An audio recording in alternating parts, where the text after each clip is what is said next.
that leads you. Doesn't always have to be fleshed out entirely. But since it's shorter, you can do things like that.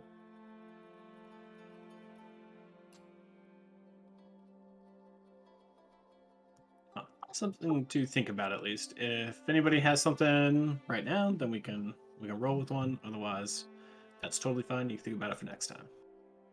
I'm down to think about it for next time. But it's purely helpful. So, like, if nobody wants to do one, then we haven't really lost anything. So, no harm done. I don't necessarily expect one every session or anything. Or ever, if you don't want to ever do it. But it's been blowing my mind how useful they are in Starforged. Okay. So I already mentioned this to kind of both groups as we played our little mini vignettes, side story things.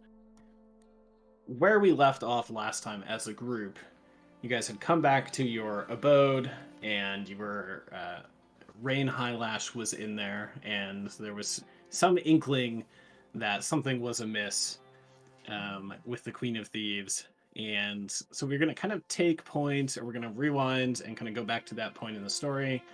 Your side quest that you have both completed happens the next day. So we will have the chance to finish that day out. It's the day you talk to Elias Drexel. You will have the chance after talking to Rain to kind of do a few other things if you want. And then we will kind of flash forward to kind of the next day, and you guys can kind of we can kind of jump into when you all meet up at the end of that day, and you guys level up, and you all get back together, and you can all talk about what happened. Does that make sense to everybody? Yeah. Mm-hmm. Yeah. All right. I guess a little bit of recap as well, since it has been a couple weeks since we all played in kind of the bigger session. You started out one of your downtime days still recovering from your exhaustion by talking to Ophelia Reed and witnessing Theodore Marshall, some sort of fancy griffin rider who seems to be in charge of the Knights of the Silver Order coming to town, and was at the chapel as you all visited Ophelia Reed. You had some conversations with her. She kind of hinted that there might be some things that she would like your help with. Kelgrim, all of you said, well, think about it. You paid what you owed to her, and then left. Kelgrim went to the Amethyst Academy, leaving his potion experiment running, and you have not seen him since. You all took a look at the Steward's seal and identified it, and so now that is in your possession, and you have access to the handout, know what that is. You are in possession of one of the relics of Drakkenheim from the commanding small council. Finn went to commune with the Morrigan. William did some riding. Ilmarin did some stewing after his confrontation with Eldrick Runeweaver and having his rings taken away. But he let down his guys and has decided to embrace who he is, so you all know his true nature. You went and talked to Elias Drexel, who had some mostly friendly banter back and forth with y'all, and kind of grilled you about your experiences in the city. He mentioned that they will send people to go try and hold the watch or the clock tower. You all paid a bunch of money, and you were given a writ of passage through the gate in exchange for a 20% tax on whatever you find inside the city, and you were given a set of flares. You did not join the Hooded Lanterns outright. Though they offered. as long as you would swear to the monarchy and help restore the von Kessel reign. Yeah. To which everybody said, not get bent. I'm pretty sure we told them we're our own faction, and you can join us at any time. Yeah. That was definitely a thing. Hell yeah. And you were brought to Elias Drexel by Rain, who was acting even weirder than normal, and she had ducked inside your abode and inquired about your potion experiment before leading you over to talk to Elias. And after all of that, you returned to your abode, and she was there waiting for you with her feet up on the table. As you enter, it's pretty clear that she has rummaged around a little bit and has not made attempt to hide it. And she is kind of sitting quietly, like picking at one of her nails, seemingly awaiting your return as you come back. Before we jump into that, are there any questions or did I miss anything? The last thing she said to us, was it hostile or inviting? I can't remember. She said, we should all have a chat. Okay, so it wasn't like... Anyways. Just wondering how angry we should all be, because I feel like the initial response is basically like, draw weapons. But if she said, let's have a chat, I think William would respond by like doing that thing where he starts to unsheath his sword and stops when she mentions having a chat, and William's gonna look to his compatriots.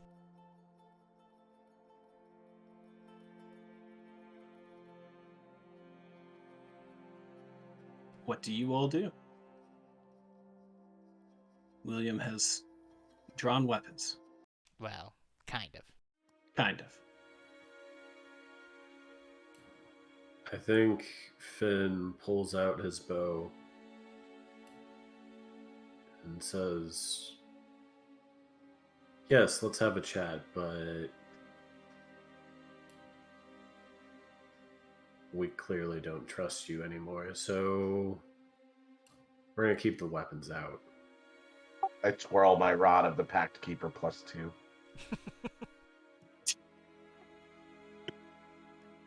Yeah, we you should- don't have that yet, technically, right?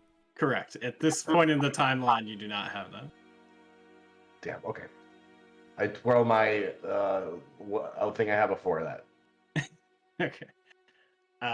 She grins, clearly amused at this potential threatening display. You shouldn't blame Rain. It's not her fault that she's easily controlled. Come on, I don't imagine you wish to all discuss this in the open. We close the door. Please take a seat. Was she It's your eating home, a- after all. Was she eating a breakfast burrito when we came in? Yeah, for sure. Where did you get the ingredients for that? That's proprietary. Well, you told me Finn all about it. snorts. On the way to talk to Elias, I had to test your very creation. I must say, it did not disappoint. Well, it's purchasable. Is it now? But why are you here? Apart from the burrito. You Indeed. Assume you all... didn't ransack our house for a burrito. No, I'm just taking a look about. You all are so very interesting. After I read Rain's note yesterday, I just knew I had to meet you all. Please, tell me. Tell me about yourselves. Why are you here in Drakkenheim? And she takes her feet down and kind of leans forward and puts her head in her hands. William pushes the book across the table. She catches it and opens it.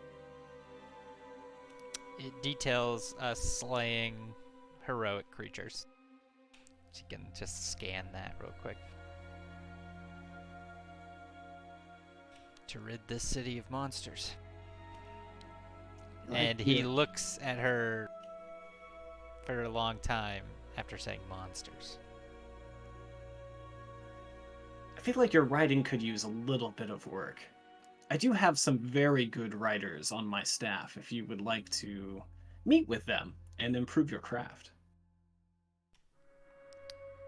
I have a number of ghostwriters who handle this stuff. Yes, no doubt. And she claps the book shut and puts it down. So, monsters. You're here for monsters.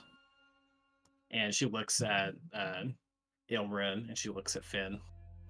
You two don't seem like you're here for monsters. I'm here to see out William's journey through this world and to get myself as close to any of that delirium that I possibly can. Is that why they kicked you out? Partially. Well, they are a bunch of idiots. I would be inclined to agree.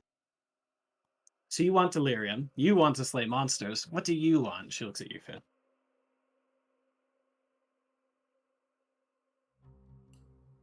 Monsters.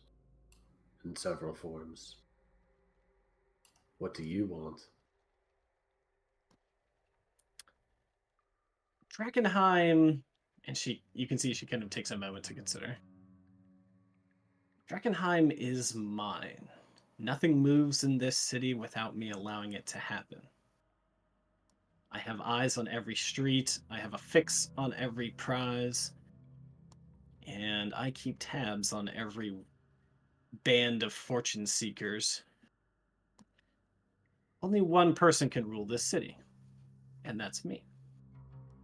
And she leans back in her chair and it creaks loudly. I would like to insight that and see. Is that thunder? Yeah, I think so. Yeah. Alright. Ooh. Holy shit. Kind of came out of nowhere. Yeah, anyway. I would like to insight that and see what she believes and if there was some piece of that that she felt particularly passionate about or didn't seem particularly passionate about. Okay. Go ahead and roll your insight. 25. You get the feeling that not only does she believe it, but she's like rehearsed that. Like she gets asked this all the time, and so she's now got kind of a canned answer like a politician. What have you done to earn your title? The city streets are still filled with monsters. Innocents die every day. The city is nowhere near habitable. You control a ruin filled with monsters that kill on sight. Some kingdom.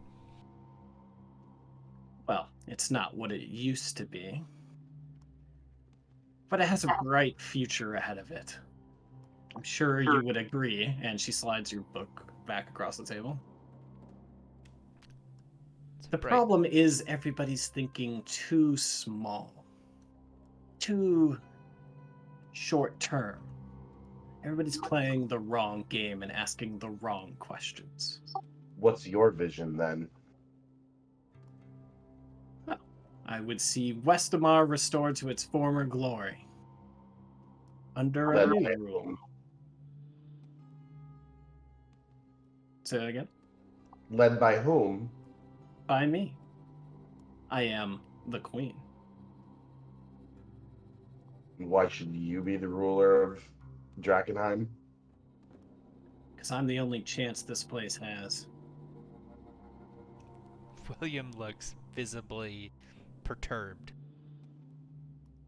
None of you understand precisely what's at stake, or even what's going on. And clearly you're not the best at making friends. You've alienated the Academy. You don't seem to be on good terms with Elias. And you don't seem to be particularly interested in dealing with the Knights. So whose side are you on, then?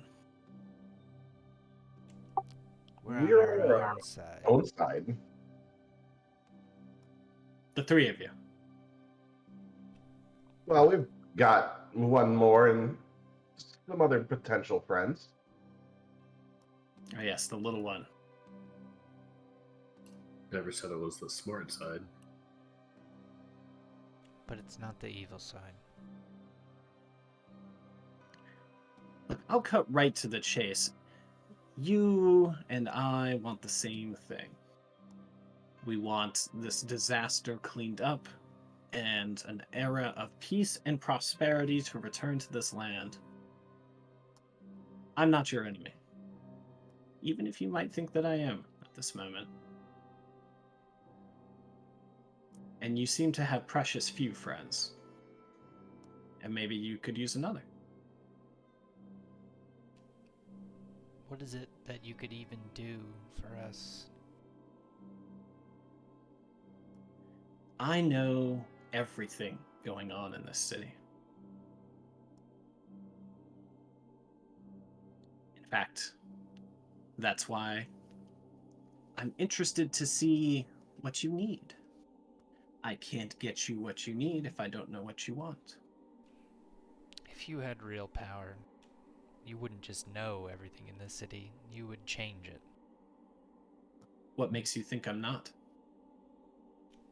That you approach us secretly disguised as another person, that you can't walk amongst the people and have them call you queen, that you hide in the shadows. No, come to Buckle Down Row. I'll meet you in person myself. And rest assured, this is no disguise. Although I must play the part. You can have Rain back when I'm done with her. What exactly have you done to her? Oh, I just needed her help for a time. You see, especially with the Academy about, it's very easy for people to see through illusions. And she looks over at you, Ilmarin. Sometimes you need a more practical, real disguise, don't you think? I would be inclined to agree. It's hard to know or even guess if I'm around, if I'm literally the person you expect me to be.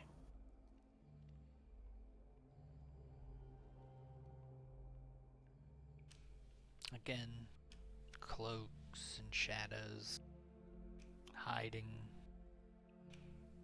That's not real leadership. Well, my men would beg to differ. But like I said, you should come visit me at Buckle Down Row. I'll show you what we're really about. I thought you were really about robbing people. Harming the people who are trying to rid the city of evils. Scavengers. I am about information. Sometimes that information is ill-gotten, but that does not yet remove its import. I do require the understanding. I need people willing to go into places no sane person ever would. Which means many of my agents are a little unsavory. But not all of them. Three Falling Sky had nothing but praise for you all.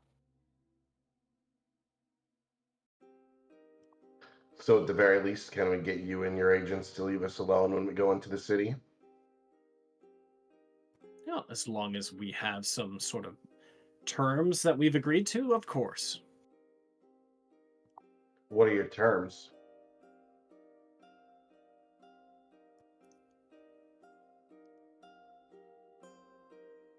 You can see she kind of thinks about how she wants to phrase something.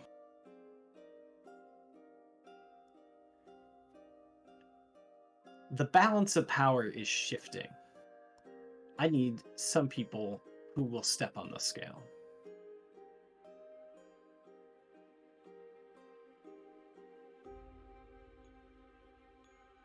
What was that last thing, Nick? Sorry. She said, the balance of power is shifting. She needs someone who was willing to step on the scale. Like, tip the balance. Who's involved? We may not be allied with anyone in particular, but there are some we are willing to work against more than others. Well, tell me, who do you dislike the most? Tell And you me, can see her grin. tell me what you need first. We've already told you enough. Well, I need lots of things. If I know what you're willing to do, that would make it easier to offer. Maybe we can start here. The Academy. Your little friend's not here. I think suppose. William would sort of be looking at Finn, but not like obvious, just sort of like speak now if you want to speak out about the Silver Order people, you know? You can see it, like, as you kind of side-eye him, she definitely clocks the side-eye. And she says, so the Academy is no friend to you, certainly, and she kind of gestures to you, Ilmrin. No, but unfortunately we have to maintain somewhat of a neutral balance with them because of our friend Calgrim. I think you will find very quickly that that is untenable. You see, he's too kind, really, your friend, Kelgrim. He's already told them everything that they wanted to know. And that means they will have other uses for him. How do you know that?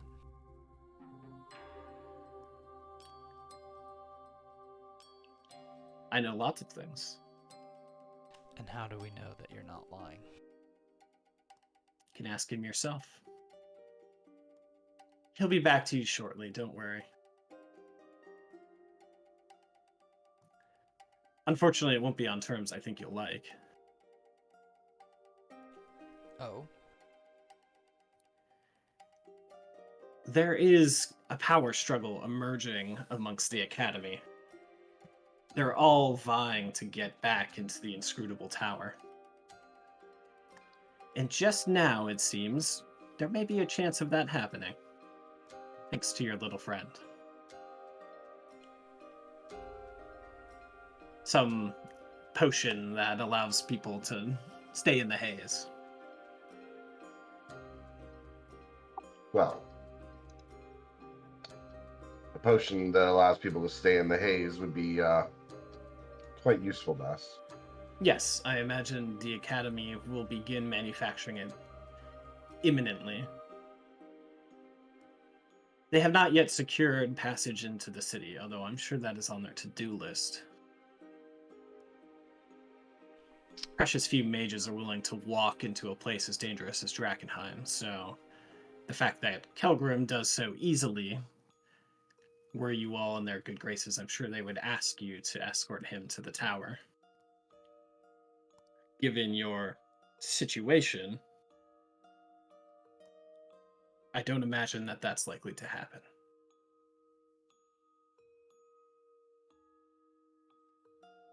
There are other mages in the ruins that they're racing against. They will move quickly and hard over the coming days. Other mages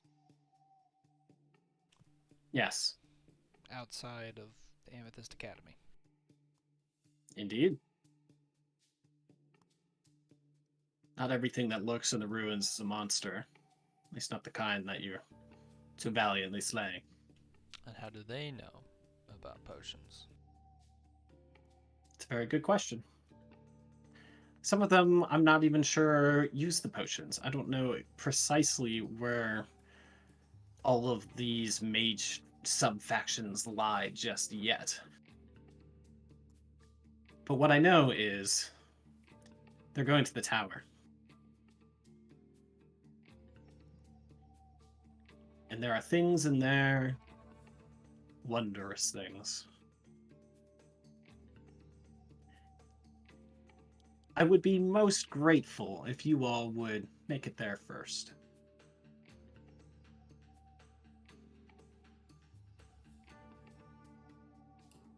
We'll definitely consider doing so. And even if you don't go, maybe just delaying them for a few days. Add some confusion to the mix. You all seem very good at that. Your aim is to help who get to the tower first, then? These rogue mages in the city? I would prefer that none of the mages make it to the tower.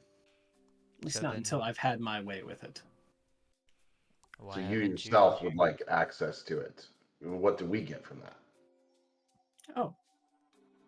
You would be handsomely rewarded. You desire coin, information, allies. Just tell me what you want. If you had so much power, why didn't you raid the tower years ago? I didn't have a potion that would allow me to traverse the haze years ago.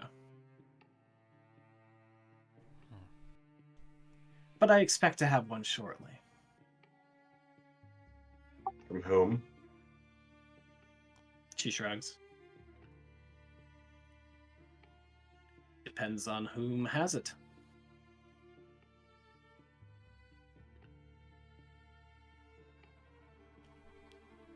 You know the topics of my books. You know that I aim to be king of this ruin.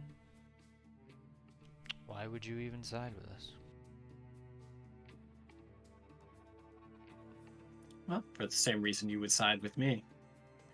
If it gets you a few steps ahead on the game you're playing, you may as well play every hand you can. And every queen needs a king. He doesn't Oh, I want flinch. to incite that.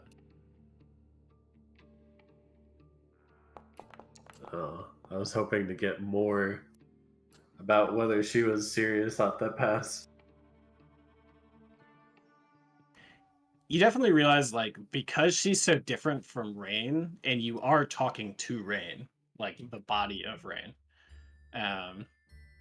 it makes her kind of extra difficult to read because it's kind of like somebody acting, except with like a whole different mannerism from like somebody you're used to. But she's smiling as she says it. William's gonna lean in and say, perhaps a queen needs a king, and a king needs a queen. Maybe your writers could distribute more of these books. And maybe in exchange, I will continue with my friends here to do heroic deeds. Perhaps we'll visit a tower. And both of our stories can grow until we meet again.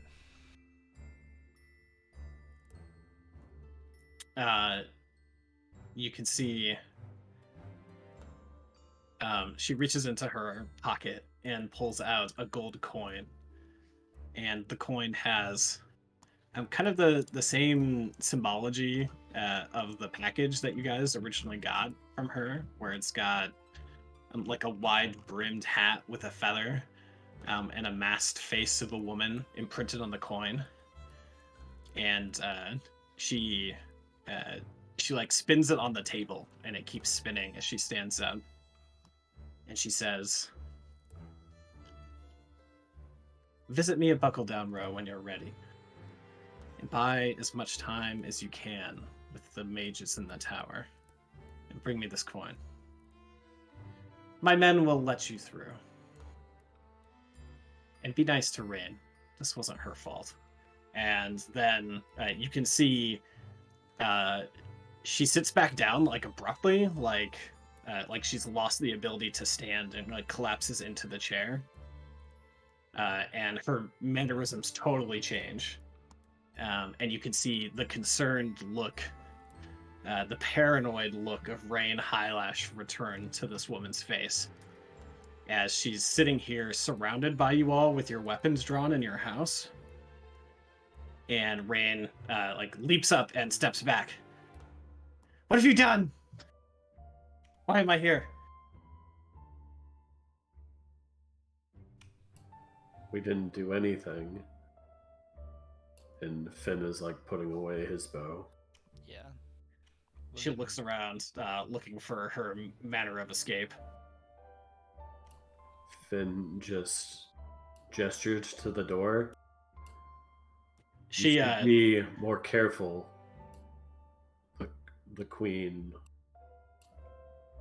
You say the queen, and she runs and does like a power slide under the table with surprising grace, and comes out on the other side and does like a barrel roll through the door and just runs off.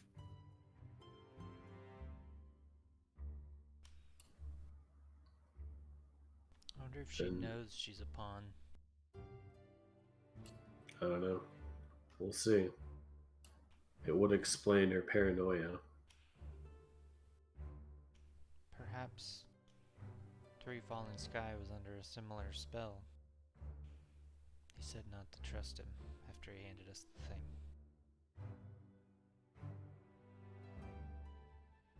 You say that, and you look down at the table, and the coin is still spinning. William stops, slams the coin down to the table, All right, takes it, puts it in his pocket. you have the queen's coin.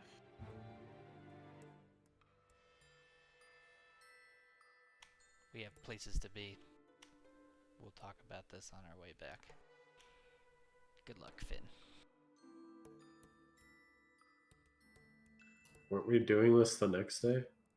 Yeah, so you guys embark the next day after this one. Sorry. I was just trying to set up the segue. Yep. But to that end, you could all like shut the door. Like imagine a movie where you shut the door and you say that, and then you open the door and you guys are leaving the next day, and we could just start right there if you want. Yeah, unless you guys want to talk about anything. Yeah.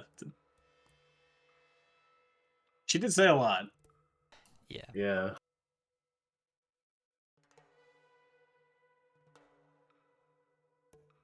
I'm trying to put all of her words into the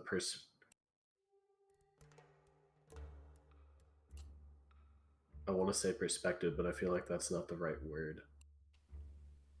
Like Finn's perspective? No, like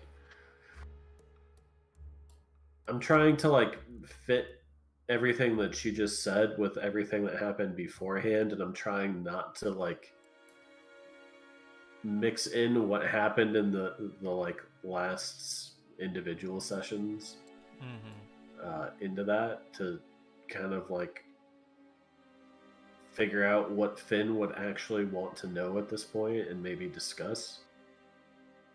Yeah.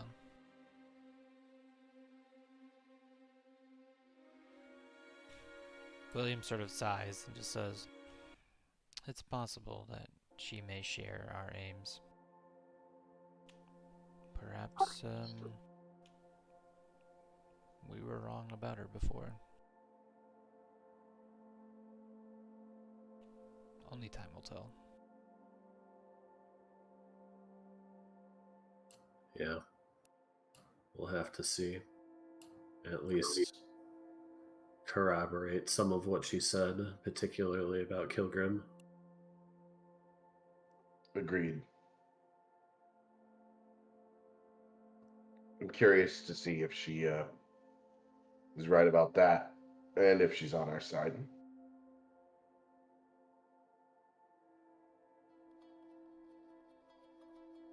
I get the feeling that she is always on her own side. Certainly would She seem might that. be able to walk along her path, but she's not going to walk along yours for very long. But that's just the feeling I got. You're wise, Finn. That sounds right to me. The problem with people like her is that if you find yourself by chance walking along the same path, they can be a very valuable ally. The question is, when does the path diverge? And will you notice it before she gets you? Yeah. Well, we'll see what happens tomorrow and see if that changes anything about what she said. Just sleep on it and keep it in mind, along with everything that happened with the other factions. It makes sense to me. I think we had some short things that we wish to do tomorrow anyway before we even thought about going on with her plot for the tower. Plus, it'd be nice to have Kelgrim with us. Imagine going to the tower without Kelgrim.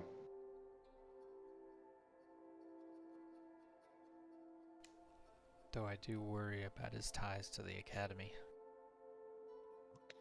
Me too. Maybe we should keep some things from him. Well, you knew him best. How much do you trust him? I thought I trusted him, but I mean, I suppose he was willing to possibly give it all up if it meant that the Academy would fix his tongue.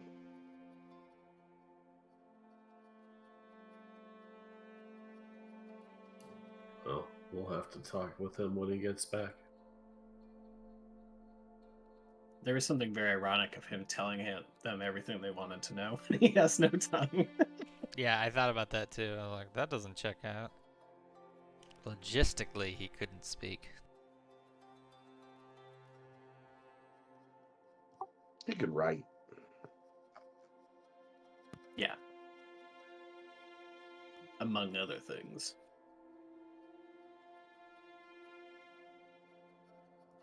Okay, so do we want to close the door on that day, or is there any other things you want to do, or do you guys want to jump forward to you all coming back the next day, having gone on your adventures?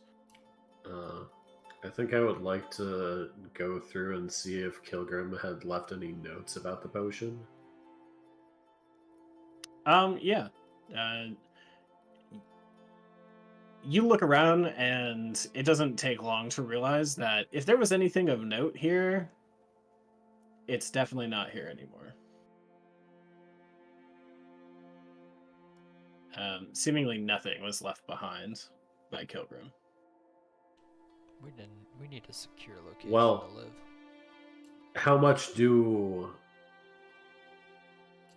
how different is his workbench compared to this morning when his thing was still brewing? Everything's gone.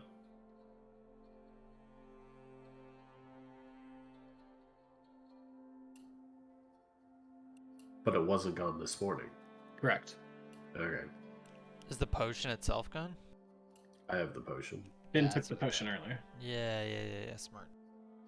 after she saw it. Right. Yep, I'm telling you, I get mugged.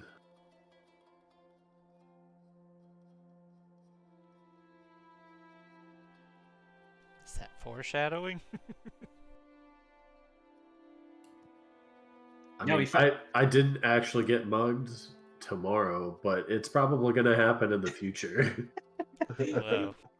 We fast forward to Finn getting mugged. No. It's in 30 years. It's way after this game is all over. He Gets robbed by a survives guy. everything, and then he suddenly gets robbed on his way to the opera.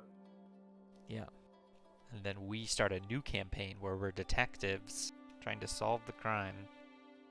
Yeah, you have to like look after his son because his son's like threatening to become like a superhero. Nice.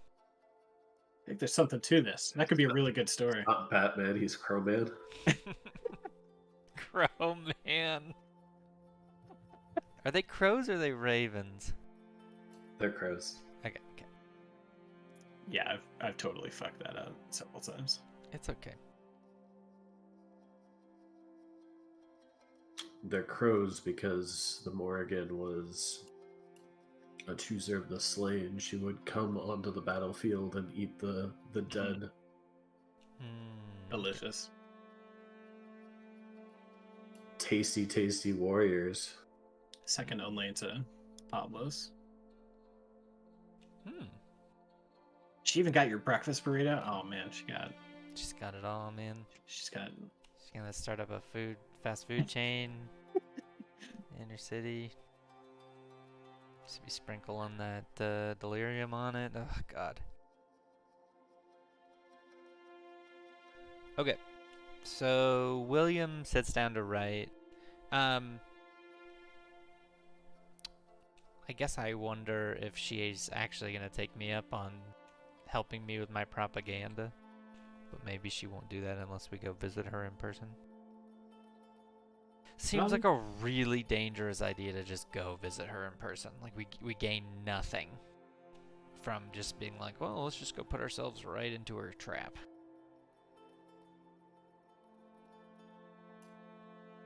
Depends on if we need her help.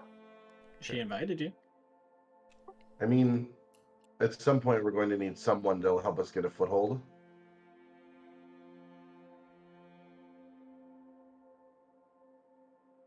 Well, I was just hoping Ansem and Petra would eventually see the wisdom of propping up a proper noble. One that actually gets shit done. Perhaps I was delusional.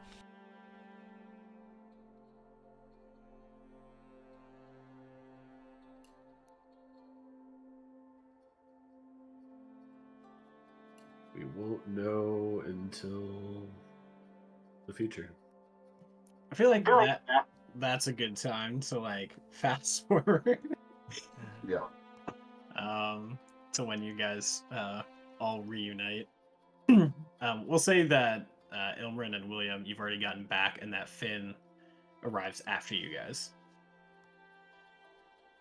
And Finn, you were a flock of crows, if I remember. Yep. So, like, you could literally land, I mean, wherever you wanted, but you could fly right up to your house and go in if you wanted. But, however you get there, you walk in, and William and Ilmarin are already there. Finn, how was your adventure? Most of it wasn't too bad, but I learned some things, and Ansem's in a bad way. I know he was your friend. If you don't want him to die, we should probably go and save him from Oscar Yoren. Wait, what? Oh, what happened to him? He was in Oscar Yoren's dungeon. Which means you were in Oscar Yoren's dungeon? Well, yeah, I was there to make a deal with Oscar Yoren. Ah, so he just was like, come make a deal with me in the dungeon? Pretty much, yeah. Okay. Well, But I did confirm some of what the Queen was saying. There is definitely another mage involved. Oscar Yoren did find out that the person who attacked him that night was Ryan Gramier, who is a malfeasant mage that is a close friend of Eldritch Runeweaver. And she is in town. And apparently has a way to avoid being consumed by the haze despite not having the potion. Well, I also have a way of not being consumed by the haze without a potion. Finn looks confused. So Tyrael you joined a rem- cult. Sorry. hey, they're not a cult. We're not a cult. Look, William and I went to the gate where the followers of the Falling Fire are, and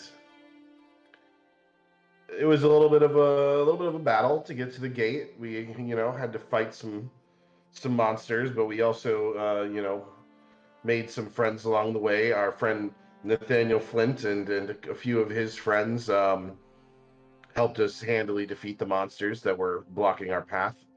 Um, However, then William decided to stay back at the gates while I decided to go figure out what was going on with the followers of the Falling Fire.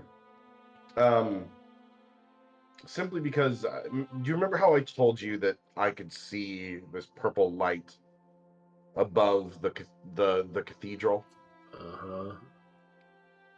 Apparently, that means that I'm one of the chosen. So you're not gonna like this, but I'm now one of the followers of the Falling Fire. I took their sacrament, and then I open up my shirt and show him the piece of delirium lodged in my chest, and I fought a shadow version of myself and destroyed it, and then submerged or pushed this crystal of delirium into my chest, and now I have the ability to not be harmed, but not be contaminated at all. I was also given this new rod, and I also now have the ability to see through walls. That whether that is related or not, I'm not entirely sure. However, I no longer have the ability to sell any of our delirium. Um, Delirium is best left in the city, and that's just unfortunately the way things are for me now. As you reveal the delirium in your chest, Ilmarin, Finn, you see this star-shaped piece of crystallized delirium that is a deep purple, but around the edges, where it is touching the flesh of Ilmarin, it has a slight radiant yellow glow. Holding delirium uh, gives you corruption. That's like one of the main problems. Like when you first came into the city, you got the pamphlet and it talked about how to handle it, and Ilmrin and Kelgrim have like kits to handle it. But Ilmrin straight up has this embedded in his flesh. Also, they're the leader of the Fallen Flame. What is her name? Lucretia Lucretia Matthias. Matthias. Um, she has asked if we would be so willing to gather her some items, two of which are interred beneath the Cathedral of St. Petruvio. One is that scepter that's held by your unfortunate nemesis, the Lord of the Feast. And then there's the Shield of the Sacred Flame in the castle. Um, she's also willing for any of you to join their cause as well, should you so choose. They never force anyone to do anything. William is sort of like wincing and he's kind of got his like hand up, like sort of face palming, but like just waiting for Finn to freak out. Can I add one detail, by the way? I don't know if you would mention this, but when you went into the city, the group that you escorted was largely made up of old folks, women, children, um, and most of them died on your journey. I don't know if that's like it came across a little more carefree than that, but like it wasn't just like a fight. Literally, Yeah, people like melted before your eyes. yeah. I suppose, Finn. I should also mention that this this battle against my so-called shadow self was one that was quite easy for me. However, there was a group of other people there also attempting to find their own piece of delirium and take the sacrament. And unfortunately, the majority of them didn't make it. Um, I suppose I could have helped them. However, it felt as though it was necessary that each person uh, complete this themselves.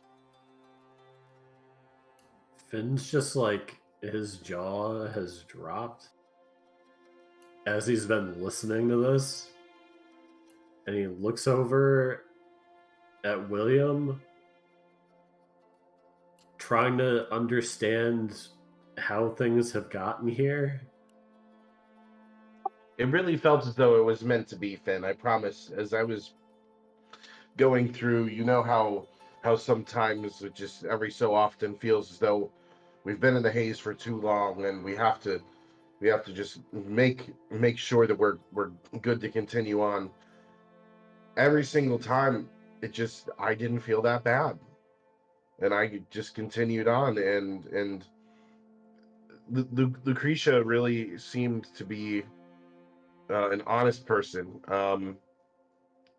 She You may have also been scared of put off by the sort of spectral paladins that were guarding the cathedral. However, they assure me that they're friendly. Um, but yes, many other people that you know have also taken this sacrament. Our friend Nathaniel Flint, he has taken the sacrament, as well as a large number of his friends and people of that nature. So I think we kind of glossed over that part too, but the chapel of Saint Gresha where you went was guarded by whites, but not the corrupted kind that you fought in the Queen's Park Garden. Also point, just because I had to like leave in the middle of that session and I kind of forgot what we talked about afterwards. So one of the things that William is like sees as problematic is the shards corrupt, so unless every human being is willing to take the sacrament, then we have to get the shards out of at least of most of Drakkenheim. Would the leader be like, would she freak out if we were like, well, we're gonna rid part of Drakkenheim of the crystals? I don't know that we know that she would. She straight up told you that delirium is a religious artifact and should not be disturbed. Yeah, Okay. true. So Tyrael would know that. Yeah, because my thought was like, yeah, we can give it to her if she wants to like buy it off us or whatever, or trade it. But like, from what we know from Oscar Yoren's research, that shit grows and then corrupts and grows and corrupts. Like, we're gonna have to move it somewhere. Doesn't seem to corrupt them. Yeah, so unless we're all willing to join this cult. So I think just story-wise, when William comes back with Ilmarin, he looks kind of defeated when they're talking to Finn, like he doesn't know what to do. I know that this doesn't necessarily lead us down the same trajectory that we had previously considered putting ourselves on. Doesn't this just straight up subvert what you want to do, William? I thought you wanted to rid Drakkenheim of the corruption so that people could move back into the city. I've You wanted decided to defeat the monsters to get people back into the city and have it be ruled in a way that allowed peace to exist. Yes, that is my goal. Lucretia promised me that she would walk with me to the center of the crater where the meteor fell to learn the truth of what has happened here with our city when the time is right and when I'm ready. So I've decided that I would like to learn the truth.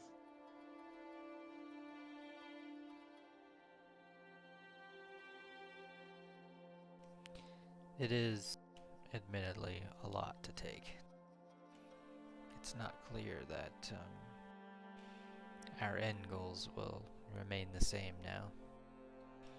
I would like this place to be hospitable, ruled by people who earned it, and earned by the felling of the corrupt monsters that run this place, human and monster alike. I do not know what to make of these crystals, and our friend who now worships them. If we could perhaps agree to give some portion of the city, we could That's not going to work though, because it grows. I mean, keep it The manicured. longer the delirium is here, the more it's going to grow. Eventually, the world will be consumed. Like, just earlier, I saw proof that the amount of the haze is expanding. I don't know how that is any way compatible with your goals.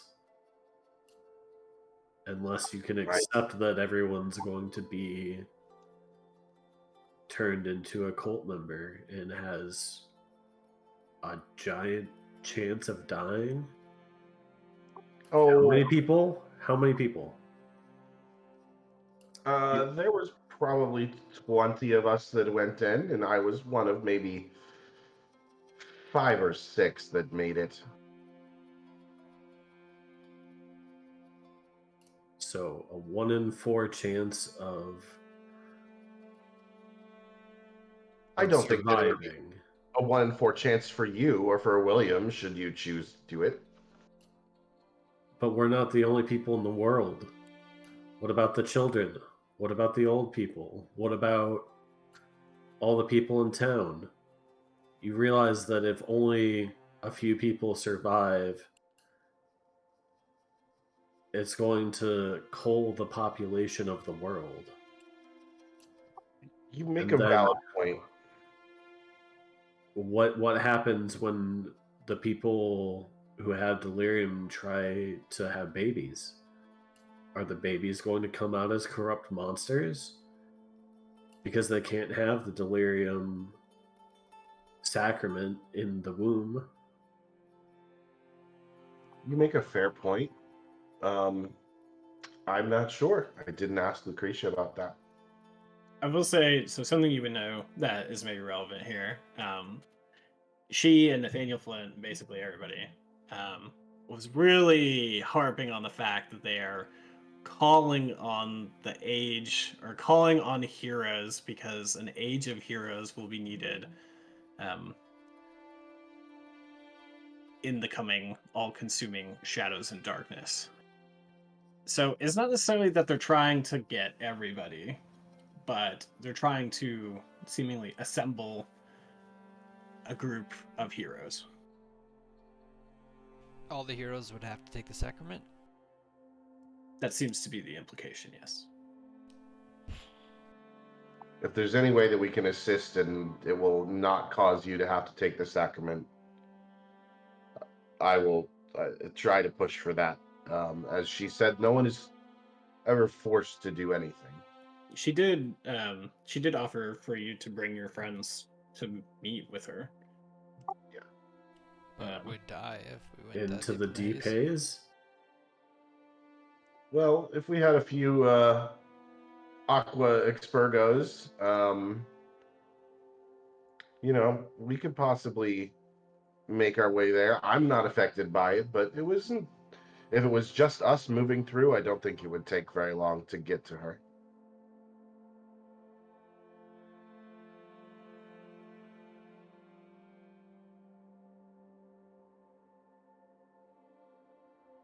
But that's up to you. If you'd like to speak with her, I'm sure that could be arranged. and this just keeps getting more fucked up. Is there anything more from your side of things, Finn?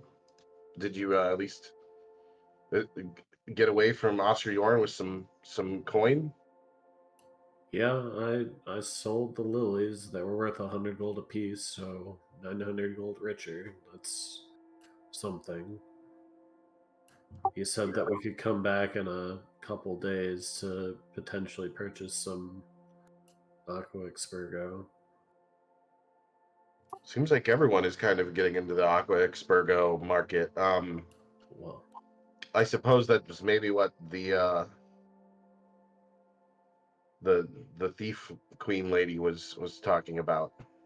uh-huh. I'm assuming also that at this point that, I mean, we haven't heard from Kelgrim, but if what she says is true, he likely told the Amethyst Academy how to make Aqua Expurgo as well. Yeah, we'll see how that goes. Apparently, Oscar Yorn didn't tell him everything. Oh, so that potion that you have that you've held on to may not be quite right? Yep, quite likely. Did you tell him that you had it, and did he give you Nope. any? Okay. I'm just curious as to what may be wrong with it, and what that may cause to happen to the Amethyst Academy.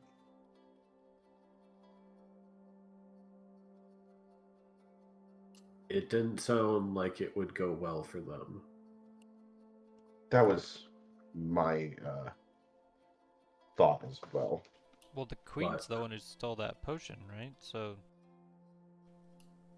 Stole what potion?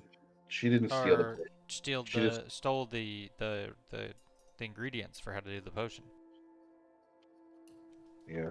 She stole She all stole of the his alchemical tools. tools. She didn't steal the potion. But she checked she got his notes.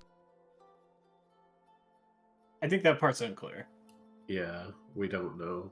I thought Nick hinted pretty heavily that was. Well, it's possible, but we don't know if Kilgrim had kept his notes here in the house or if he had taken them with him. Right. She Oh. took everything he left behind that he couldn't carry with him. I think you guys would know Kelgrim well enough to know that like he carries his notes and shit everywhere. Like he's always reading his books and stuff. Fair enough.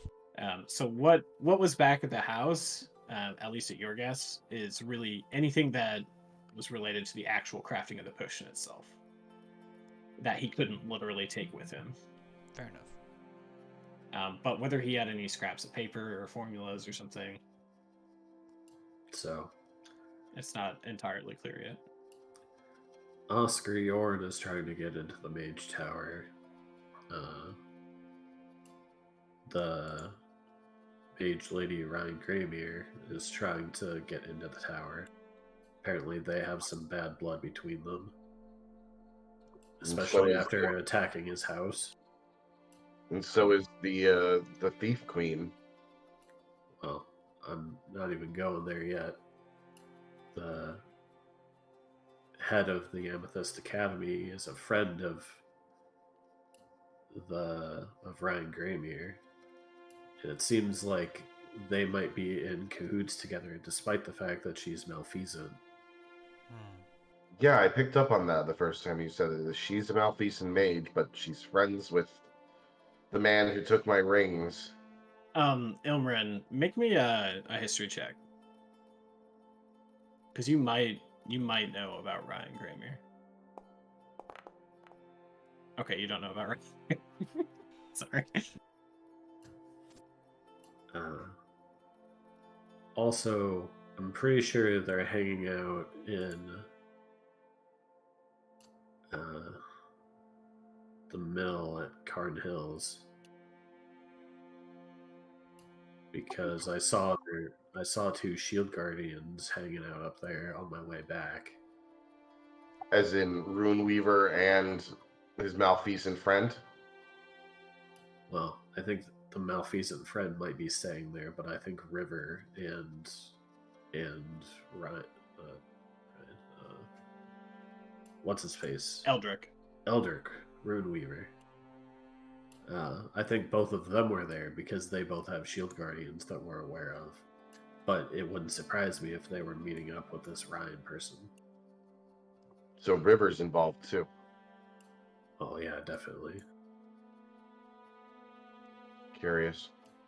I mean, consider that we went to that windmill, went to go and talk to Oscar Yoren, and then we were attacked by Ryan and Greymir's things while we were there. She's definitely involved. Also, Kilgrim is currently meeting up with them. And even if he's not intentionally giving everything away, they might have spells that might convince him to give everything away. So anything that Kilgrim knows is potentially compromised. Unfortunate. So if we're gonna survive the crazy mages, we might need to get into cahoots with one of these other groups. But I'm not comfortable joining your cult because they kind of clearly want the world to end. At least in a fashion that I would want to live it in, or live in it. No offense, I don't particularly have a stake in the whole no delirium debate, besides the fact that I don't want it to expand past the city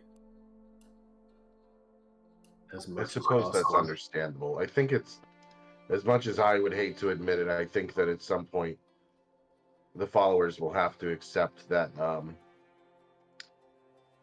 they can't just continue the expansion of delirium into the rest of the world.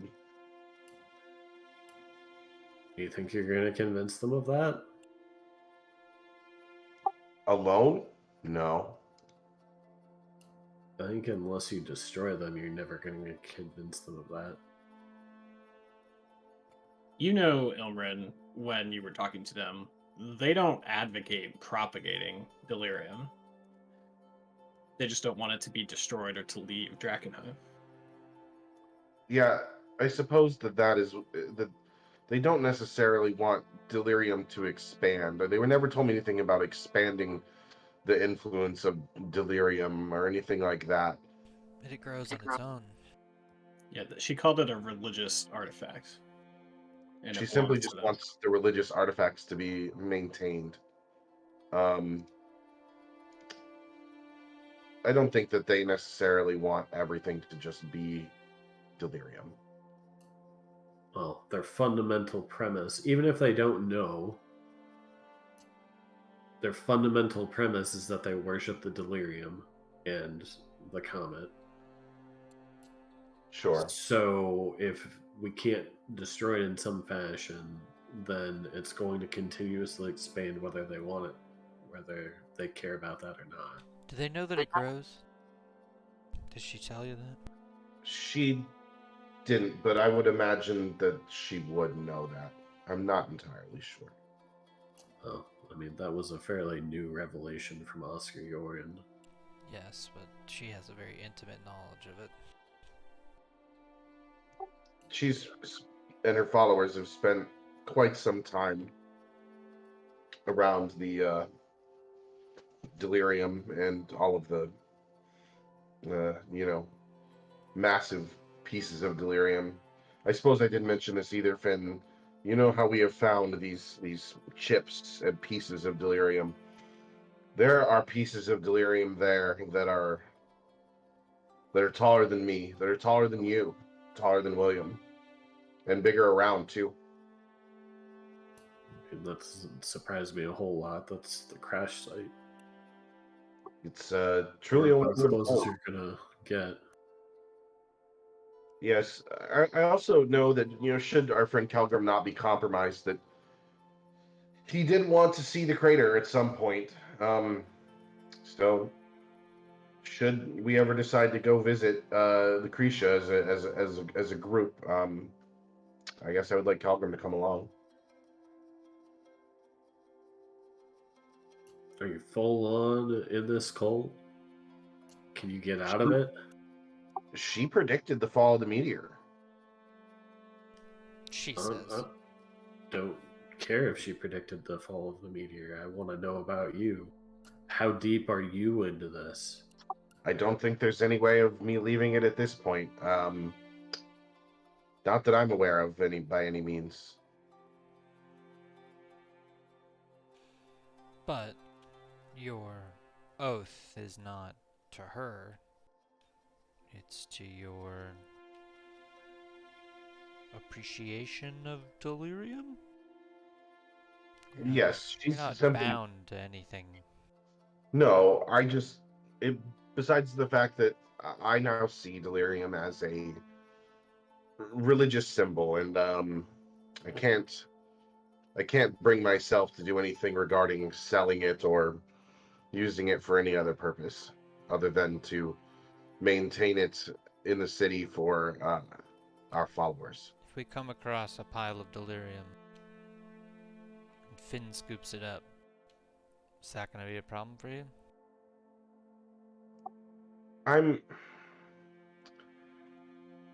you know, I think that as long as I could take my share and return it to the followers, that that it possibly would be okay. But I suppose we will have to see. Does that check out with what she said?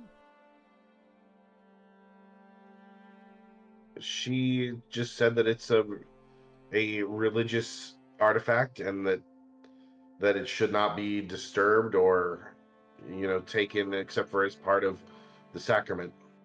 So something that um, you think about when they're asking you about this Ilmarin, they specifically had you find your own piece of delirium that spoke to you, and as they said it, was shaped, uh, was in the shape of your soul. And when you found yours, you knew it was yours.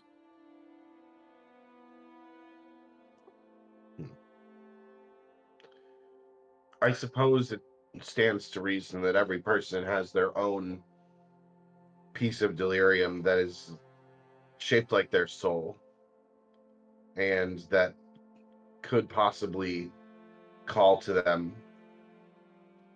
I don't believe that any of you are currently of the chosen to join the followers, but I suppose that could change in the future.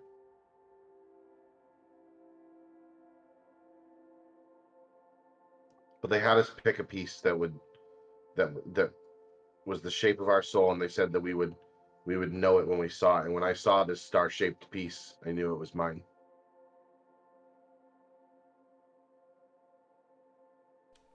But the question still stands. If we gather some up, is that going to be a problem? As long as I can do with my share what I would like, then I suppose not. Very well done. If we ever get to a point where our roads are going to diverge, and I suppose this goes for you too, Finn, I would hope that you have the honor to tell me, and we Of could course, part ways peacefully. of course, I would not want to cause any um, ill will between our group.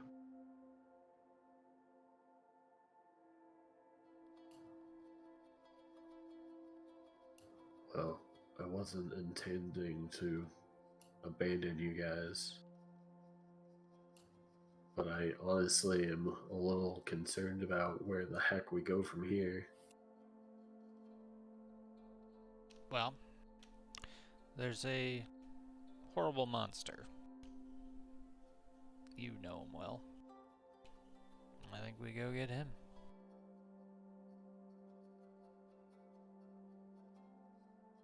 The horrible monster is in the Lord of the Feast.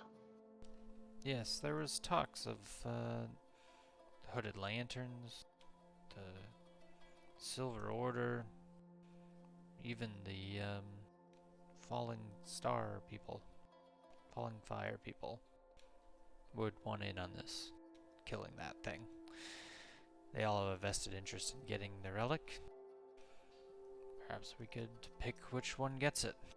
I imagine we'd have to give it to the Falling Fire folks. I don't really see a reason not to.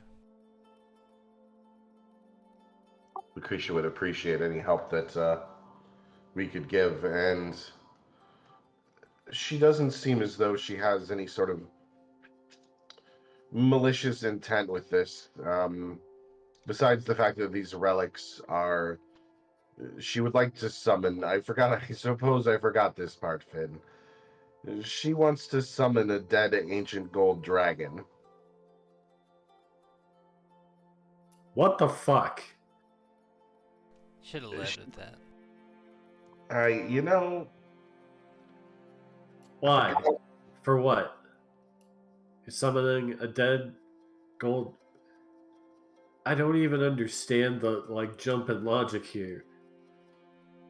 she wants to summon Saint Vitruvio's mount with the For, items for what? to defend the world against the coming end.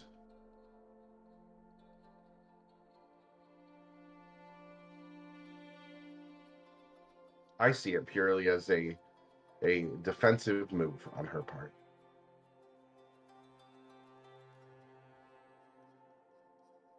I can't tell if you're naive or insane. I'm really struggling here to see things from your point of view, but every time you talk, it makes me concerned for your sanity, man. Well, I suppose we'll just have to see what happens. At least a gold dragon is likely to be good. That's what the stories at least said. I've never met one. Unless it's summoned by delirium, in which case it might be anything. If any of you want to make a religion check, you can. Ooh, yeah. If you're proficient in religion. I'm not. Okay. I thought I was for a second. Well, I'll let you roll it anyway, but I'm just going to make the DC higher. I probably wouldn't be the one rolling this, so. Oh. Oh yeah, you're still enfeebled. Tyrell, do you have religion? No. Nobody here does. Okay. Okay, Yeah, so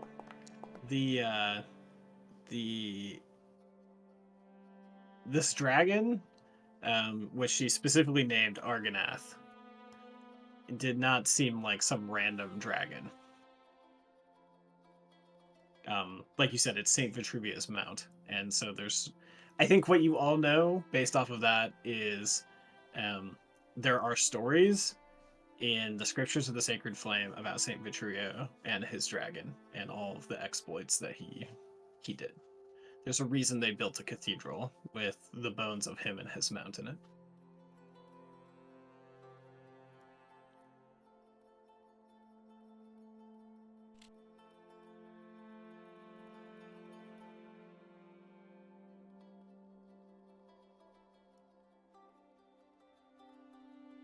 Well, So all of the factions are here. The mages are all trying to get into the tower, and it seems like they're possibly going to get there soon, in days. This person's going to summon a gold dragon.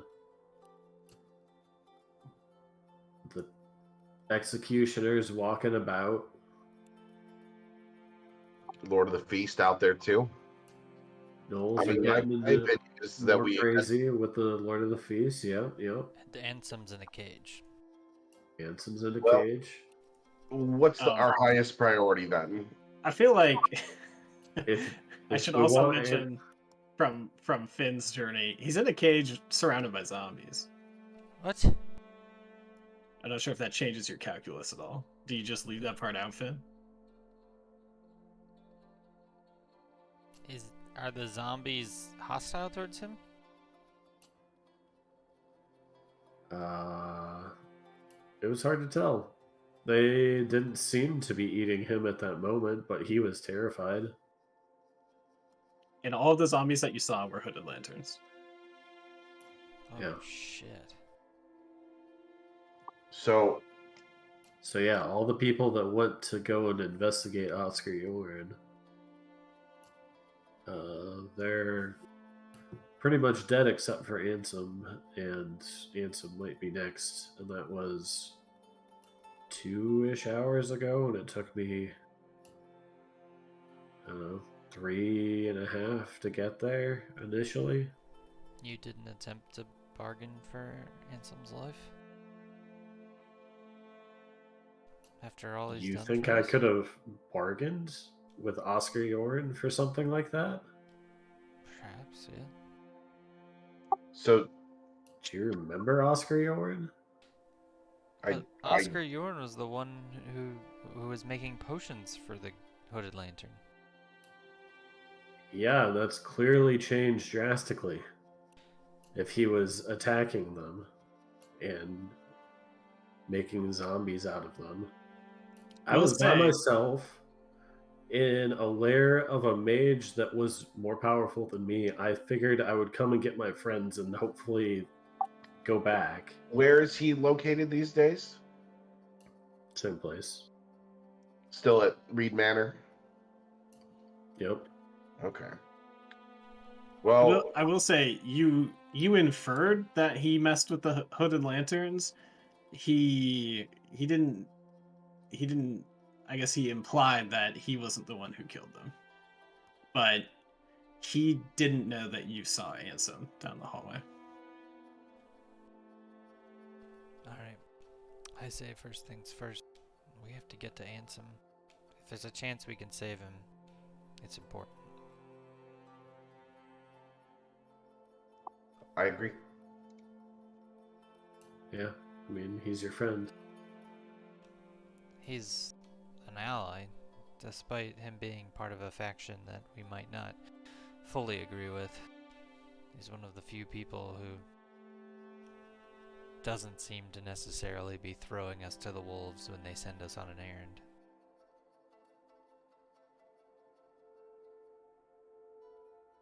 You make a fair point. Yeah, can I already have my horsey summoned from before? So can we make haste to mean- get over there?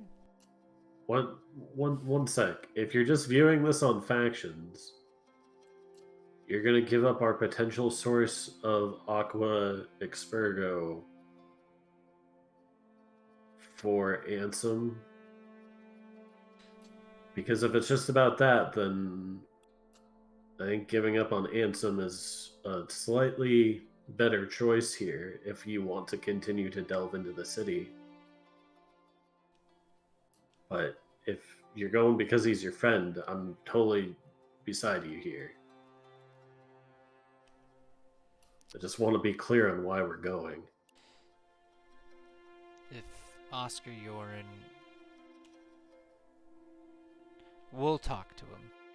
Perhaps he has some justification for what's going on. But I can't just sit back and watch Ansem die. We'll make a deal. We'll trade for him. We'll do something.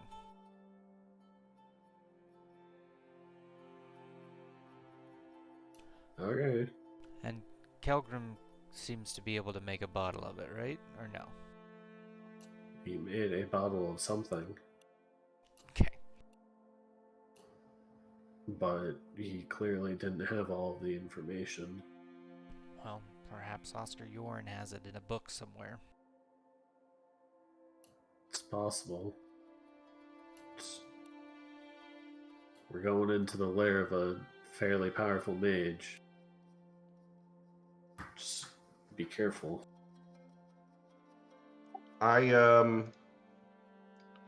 I think we may have made some. We may have be slightly stronger, or at least more coordinated than the last time that we attempted to speak to Oscar Yorn. I think we have a chance of possibly intimidating him. Yeah, except William still looks tired from the ordeals. I'll be fine. Let's get going. Mechanically speaking, are we long rested, Nick? No. So you can all be full HP, but since if you're gonna head out the same day, then you've really only gotten your short rest. So you've already been to the city once. To clarify, it is like mid-afternoon. So by the time you get there, it will be dusk.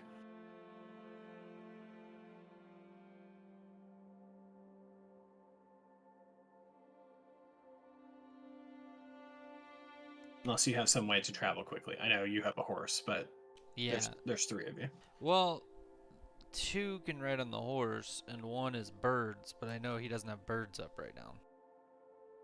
Yeah, it's already used. Yeah, that's the tricky part.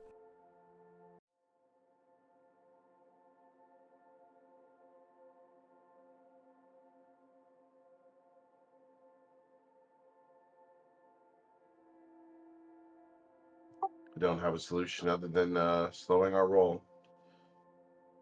Maybe we could.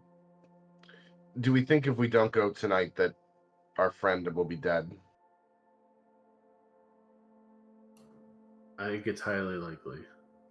I think it's already highly likely that he's dead.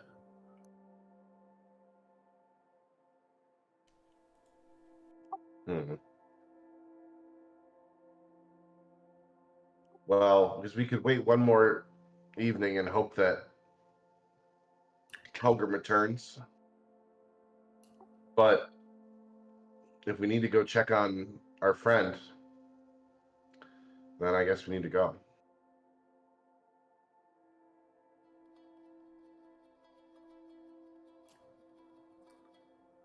William wants to go, so we're going. Is Petra available in the town? Is she here? She was at the Hooded Lanterns yesterday. Like at the like. You They- saw her, yeah, you saw her briefly when you talked to Elias, but you all knew Elias was in town to speak to you guys and wasn't gonna be in town long. Whether Petra's here or not, you're not sure. Do the Hooded Lanterns have horses? Yeah, they have some. That might be the best bet. We all get on a horse.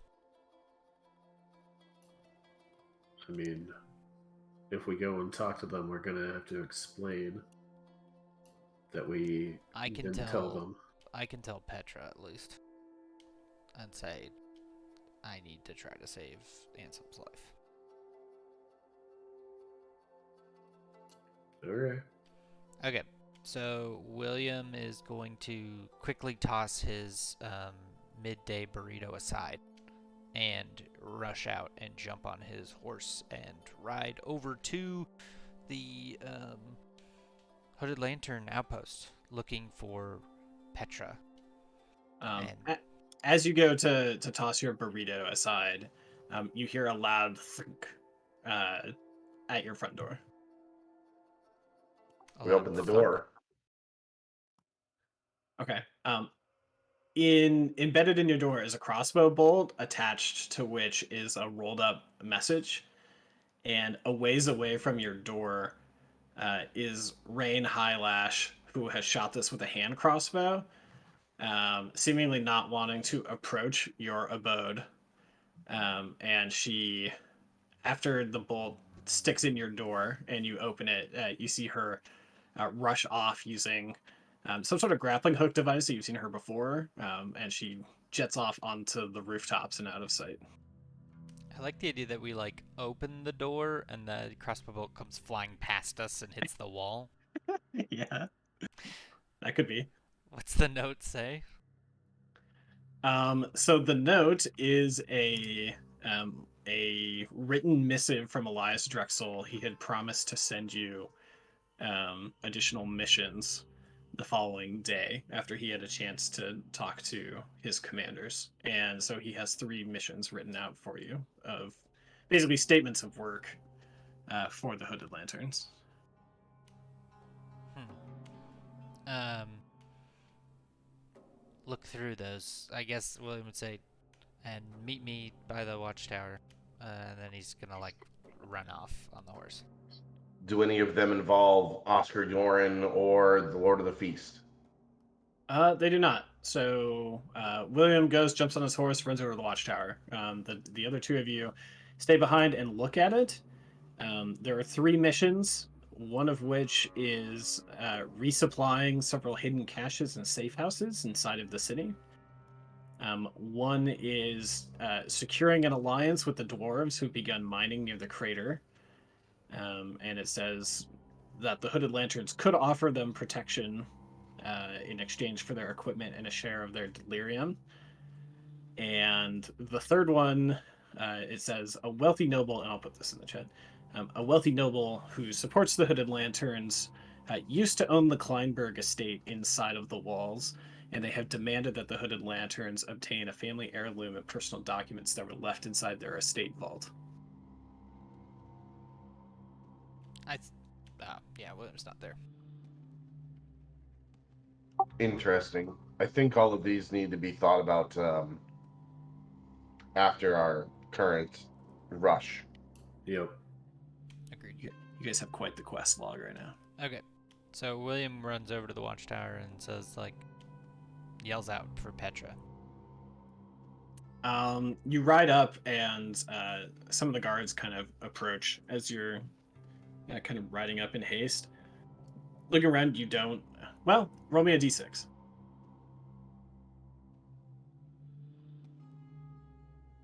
Just John? Yes! Okay. Well, I was going to say you don't see any horses, but you in fact see 2 horses, and when you say you need to talk to Petra, she is indeed here. And one of them runs off inside, and she comes outside. She's got like a quill in her hands and a couple of papers, and she runs up to you. What is it? William is going to whisper in her ear, Anselm is in danger. I can try to save him. I need to borrow 2 horses. I'll pay you back. She looks over and you look over, and there's exactly 2 horses. And she looks back at the others. And you can see she's got to kind of think about this. Should I persuasion it? Yeah, give me a persuasion. You can have advantage on it. It'll be flat because I'm hurt.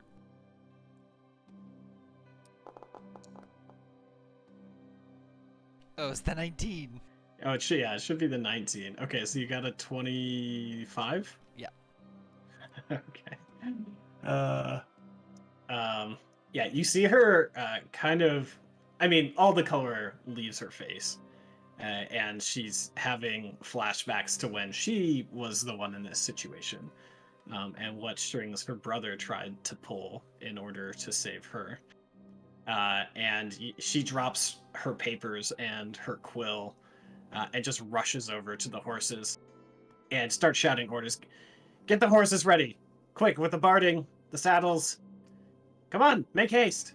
And a bunch of the Hooded Lanterns kind of leap out. You know, the horses were like stationed here eating, so like it takes them a few moments to saddle up the horse and all that.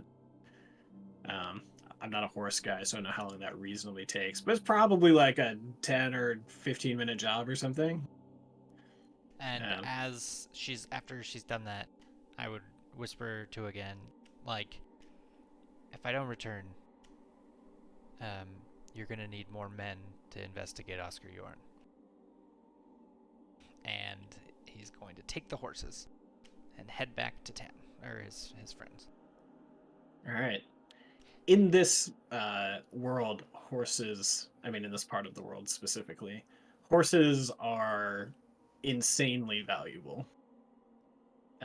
So How much in gold? Let me look. Because the worst, I mean, we get there, he's dead, the horses die, now we owe the Hooded Lantern like 7,000 gold. Oof. I don't think it's quite that much, because they still have to maintain them. But I think it's like they're worth like 10x what they normally would be worth. Oh my god, that's probably like 500 golden or something. Yeah. So she like, with all the barding and all of that, like she's Yeah. giving you something very valuable for sure. Very well. Yeah.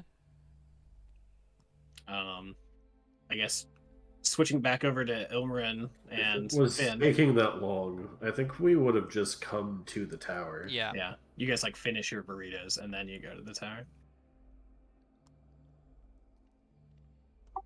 I guess we're hopping on and going for it. Hell yeah. By the way, hitting level 7 means I have the plus 10 to movement speed aura for anybody Nice. within 10 feet of me. Wow, what is this, World of Warcraft? So, yeah, it is the Paladin mount aura. I forgot about that. Yeah, dude, we move quick. So, whatever the speed is of a horse. I think it's 60. So 70.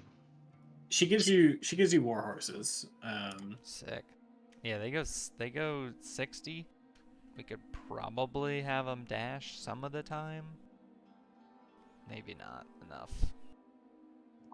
Well, anything inside the city is difficult terrain, right, for riding? Yeah. So we move at half speed. I think So we like, go around the outskirts of the city. We're running True. through the woods. True. Yeah. All right. So you jump on these horses. All the Hooded Lanterns and several people around town see this commotion happen, and you all get on some Hooded Lantern horses and run out of town. Let's book it. It normally takes. I have this written somewhere, and I always forget it. If you are on foot, it normally takes 2 hours to get to town. So with a horse, it would be, I guess, 1 hour. If you're dashing, we could say you could push it even faster than that. Yeah, I'd say we're I don't think it makes sense to say we dash the whole time. Yeah. Like, logistically would be bad for the horses. So I'd say, like, half of the time or something. So, like, So an maybe- hour and a half. Well, it'd be faster than that. It'd be like 45 minutes. Yeah. Yeah. To get Call to it 45 minutes at your fastest pace, with no chance at all of stealth or anything like that. Oh, yeah. No, that's out the window. All right. Let me make a note here. That 6 was clutch. Yeah. I was sitting there going, if there was ever a time for a 6, like, this whole time, all we're doing is, like, slowly losing faction people that are helpful. Like, the factions just get more and more problematic. At least Ansem and Petra can be something of an ally. We can't lose them.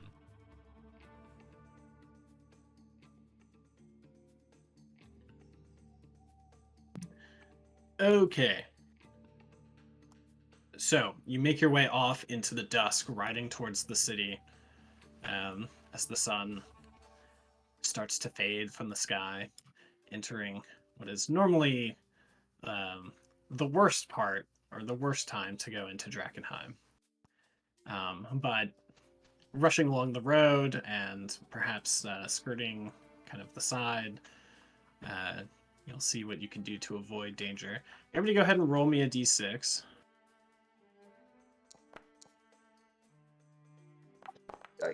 Yike. You're welcome. Why do you do this? Oh god. Oh, Wait. God. Pilgrim's Pilgrim's not here. even here! This is your darkness tax. What? Darkness? Oh, because it's dark out? You're going into the city at night. It's extra scary. I thought we were in the afternoon right now. Yeah, Thought it's we- dusk. I thought by the time we got back it would be night. It would be like, it was like mid late afternoon when we started going. It takes 45 minutes. So the sun is probably just starting to go down as we're like getting to the city to start going around it to get Oscar going. Yeah. The nightlife is just starting up. disco balls getting Alright, well, crunk. what time of year is it? Is it winter? The sun sets at like 9 p.m. in the summer. Problem is, they've already got like daylight savings time and all that factored Ugh. in, and yeah. They couldn't get rid of that. They still, the city is in shambles, but they have a functioning daylight savings time system. Well, I mean, once they started it, they just can't stop. The problem was it like they had lost the hour back when the clock tower stopped working, and so they just never caught back up again. This is the kind of world building I'm here for.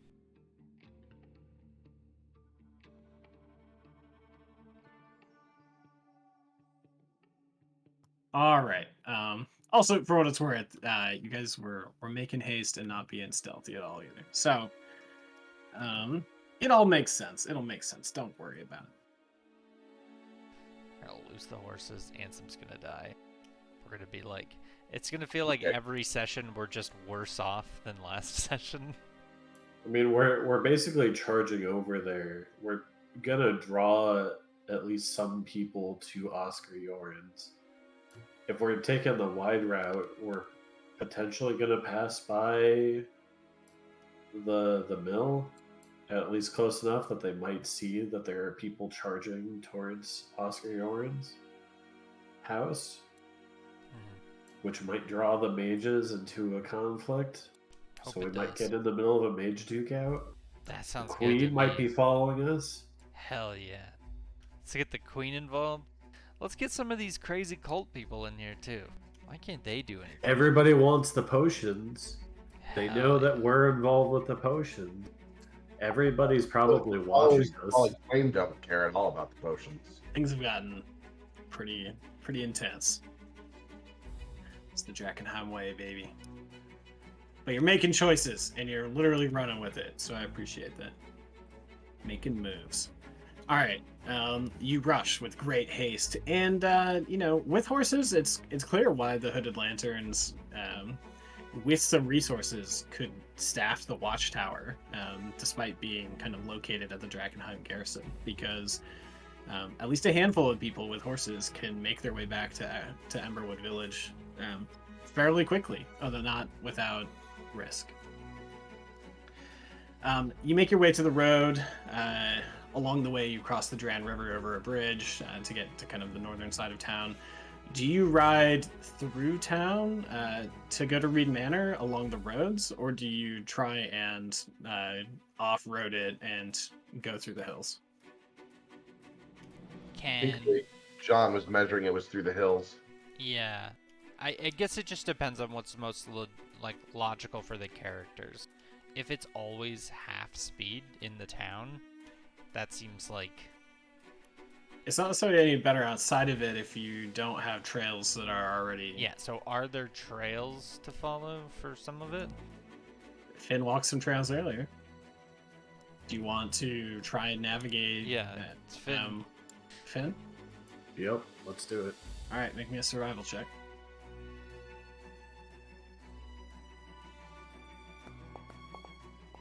Oh. 12. Okay. Okay. So as you get closer to the town, and you guys have been in the town at night. I'm not sure you've spent a lot of time on the outskirts at night necessarily, but the haze almost looks like a star-filled bubble with bits of light sparkling in the distance. If it wasn't so dangerous and, you know, horrible to breathe, it would actually be a pretty stunningly beautiful sight to see the amount of energy and magic and kind of chaos, almost like cosmic chaos that seems to be occurring in the sky above the city. Finn was here not but a few hours ago and had traveled some trails through these hills. And some of the trails, you know, Finn, are like would not have been suitable for horses, so you get slowed down a little bit by having to navigate around some of the ones that you could traverse on foot but wouldn't be suitable for a mount. But you all eventually make your way around the outskirts. You don't pass close enough to Ackerman Mill to to see it kind of as the day has gone. It's still off in the distance a ways. The only reason you saw it, Finn, on your way out was because you were birds. Oh, right, right. But you eventually make your way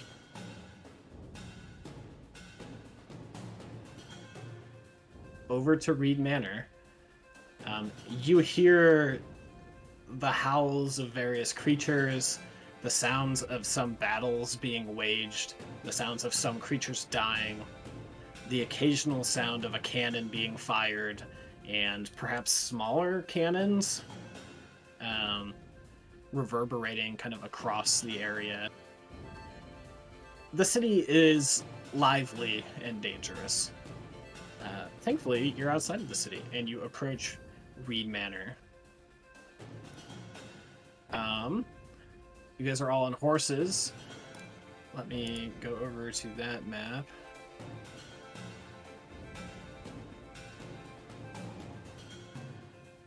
Oh, I've still got Finn on here. I think, for the record, we're gonna like dismount the horses.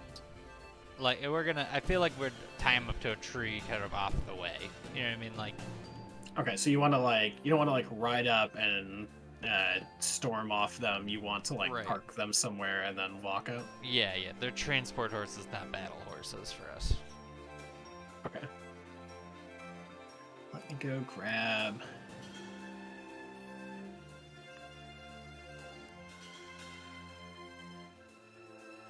Sorry, 1 second here.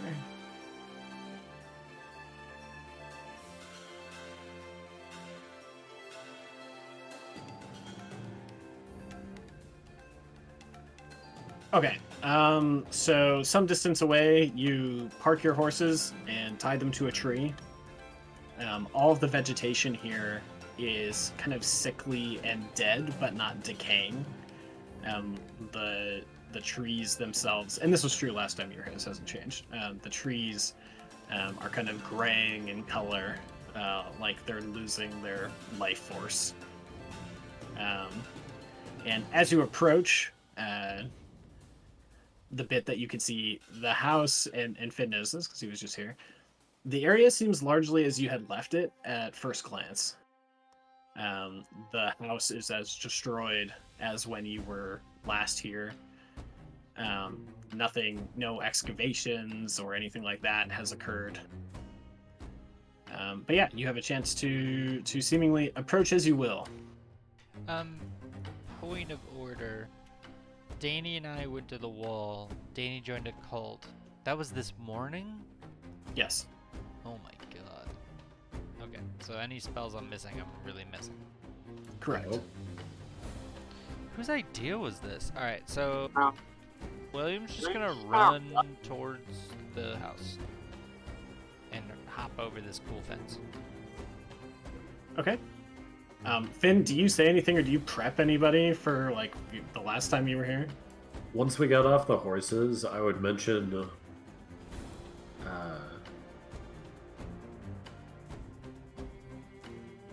the fountain is an illusion. The frog or another creature is probably hanging out outside. It's his familiar of that awkward creature. I don't even know what it was. If you're gonna negotiate, you're gonna want to talk to the familiar first. The frog or whatever at the Yep. fountain. Alright. William rushes to the fountain and says, Oscar, we need to speak. So you rush over. Finn, as you guys are rushing over, with your pretty high passive perception, you can see that there are a lot more signs of travel on the pathways here than there were earlier. It had seemed basically abandoned from earlier. There was almost nobody coming and going. It looks like a whole group of people have been walking around here. And you notice this as you kind of rush up. William, you say this to the fountain. You don't see any frog. Or any creature of any kind. William just shouts it and then looks around, doesn't see a thing, and looks to Finn. There's more indications that people have been around here recently than when I was here earlier. Alright. William rushes in. I'm preemptively using my Pearl of Power to get back a spell slot. You would have had time to short rest, so you don't have to do that. Okay. I mean, you guys were in town for several hours, so you can keep your Pearl Power. Got it. Okay, then I have less spell Oh, slots. could I have done this then to get back a? Yeah. Anything you guys want to spend for a short rest, you can spend.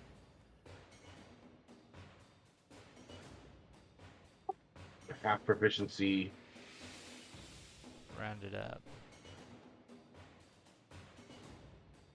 Okay, so I just have a second level spell slot addition. Okay, going in.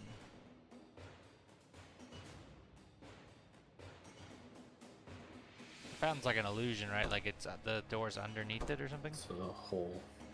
Yeah. So you walk through the fountain. You know, the first time you were here, it was not an illusion, but it was destroyed. And you kind of step through it, as Finn mentioned, and you have to kind of quickly catch yourself. There's a hole that goes immediately down with a ladder.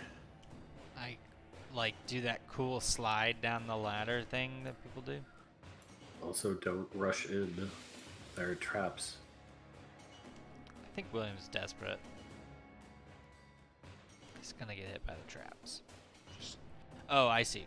Going down the hole. Okay, now this part. So you go down the hole, and this Finn was the corridor that you were in earlier, where the closet had you follow his exact steps. Does it look any different? Make me a perception check.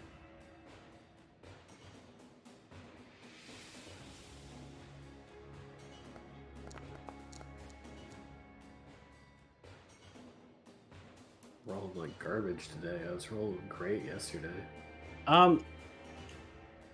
It doesn't look any different, like physically or anything, other than there's very clearly, like, been more movement through here.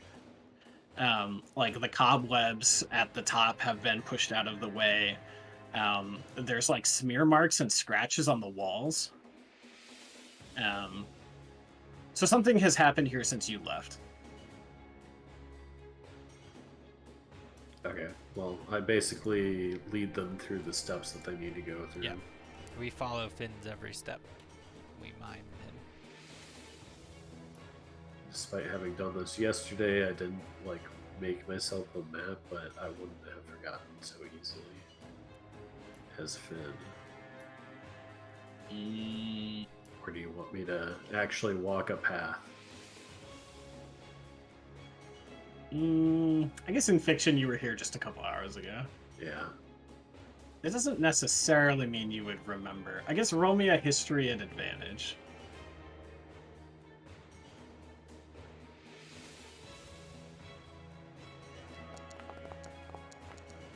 Nice. You remember. Okay. You are pretty sure how to step, which was here, and then here, and then there, and then up. And yeah, I'll assume you all follow. You don't have to like walk through all the squares. So Finn kind of jumps specifically between these different tiles. And you approach the door, and the door is this really heavy steel-reinforced oaken door, which is closed. I whisper back to Noril. This door was magically locked. Shall we Yes, knock? sir.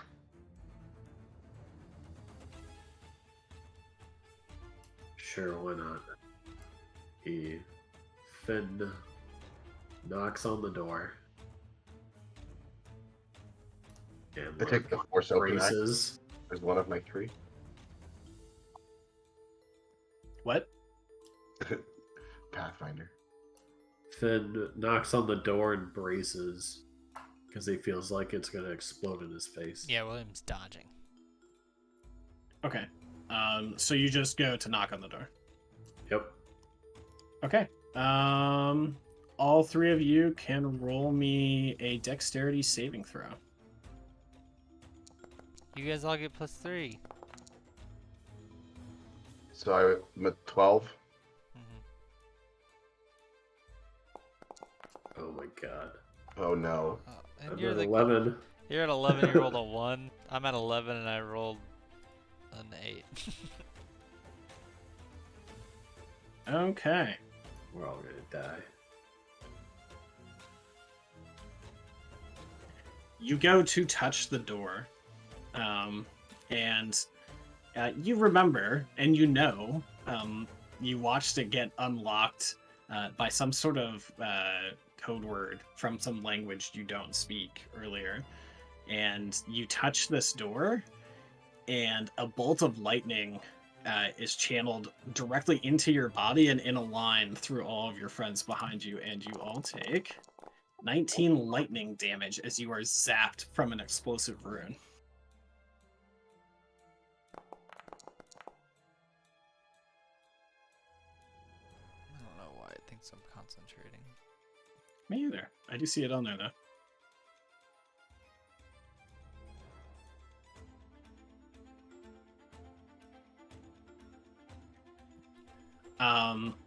The door seems otherwise unharmed by this.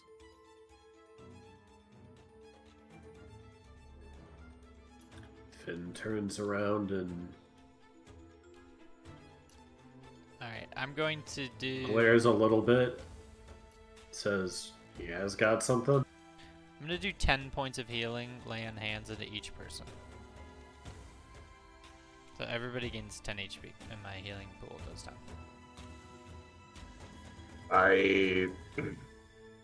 Do we have any magic that can dispel the door? I only have counter spell. Do you don't have... And then Finn pulls out the seal that he attuned to yesterday Oh, shit. and puts it on and points at the door and does dispel magic. Oh, shit. The steward seal. So Finn busts out the seal of the steward. As you hold it in your hand, like William and Ilmarin, your eyes are like drawn to it. Like you feel something deep down watching Finn wear this. And Finn, you cast Dispel Magic.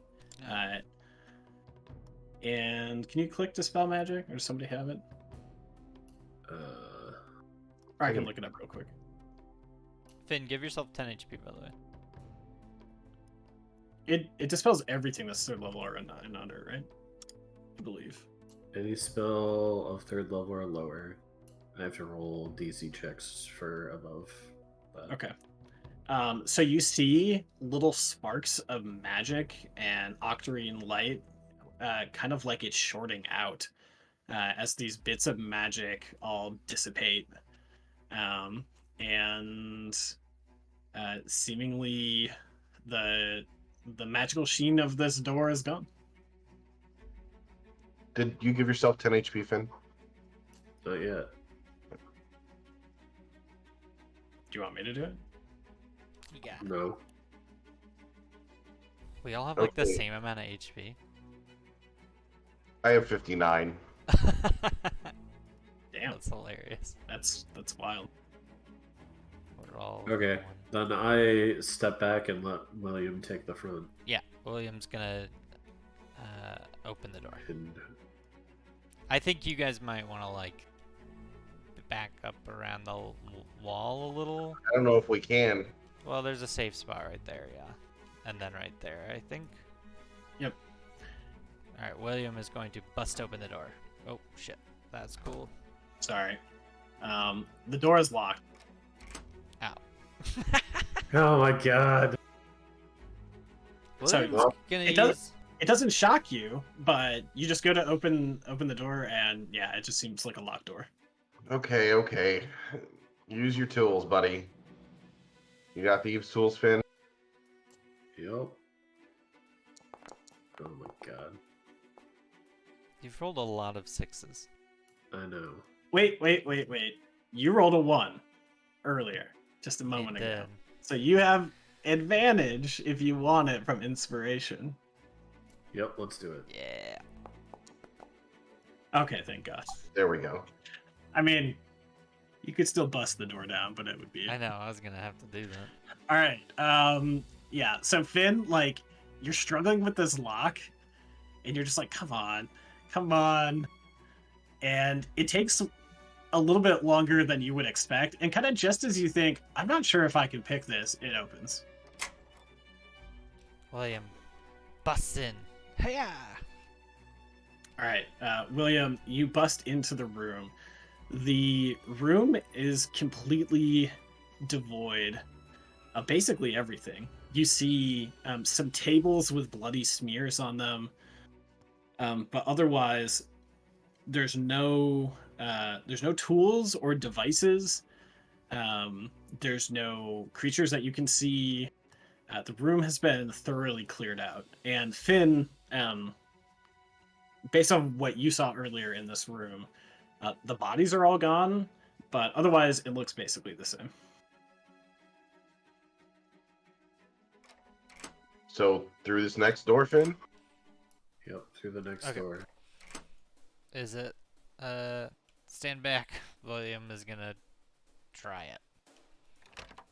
All right, you try it. It appears locked.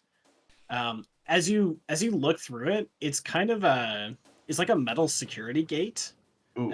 type thing. So like you can see past it, but Finn, it's actually an illusion. What's behind this door is not what you see. So if I use... Oh, we get to see your ghostly gaze. Yeah, nice. Okay, let me see. I mean, You can see through solid objects to a range of 30 feet. you can only do this once. Might want to use it on something that we can't possibly break into.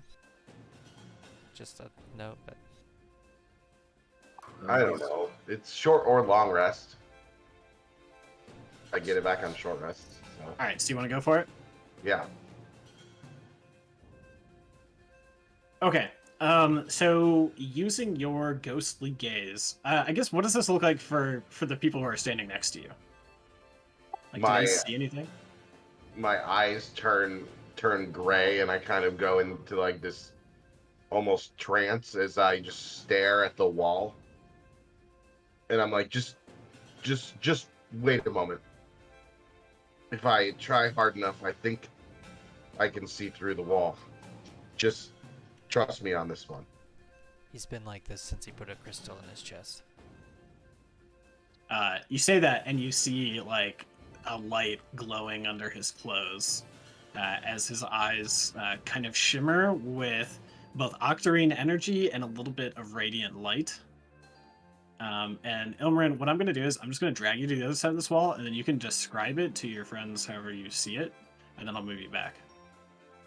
Okay.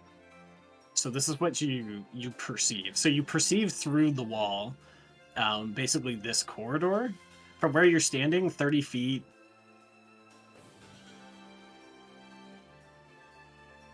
Yeah, so it goes a little ways up. Is there anything over here, down here? Uh, That you well- perceive? Nope, it's So- just a wall. What I can see through the walls here is a sort of T-shaped hallway. The longer path along it with what looks like a metal grate to the north side.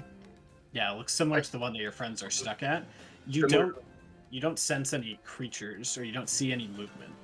Can't he see on the other side of this technically from his spot? Yep, just barely. Yep. And that seems like empty space. So Finn, where did you say how much further was Ansem? He was straight down the hall. Okay. So I can continue to see for 1 minute. So let's or as long as I'm concentrating. So let's just keep. Let's open this door. Let's lockpick it. Nice. Okay. You grab your thieves' tools and you pick the lock on this door, and you open it up. I'm gonna rush in as William in case there's traps on the ground. Just to And take it. Just, Okay. I'm gonna continue to use my ghost sight to look beyond this wall here and see what I can see. Yeah. So inside of this room, I'll just drag you in there. You see some bones and blood smears all over the place, and what looks basically like a holding room. But otherwise, you don't see anyone or anything in here. Finn, this is where you said he was being kept, right? Yeah, he was in there. I'm not seeing anything. Not seeing any of the hood lanterns that were here earlier, so. And Oscar Yorn hasn't shown up yet. And I suppose, let me look out the gate to the north as well.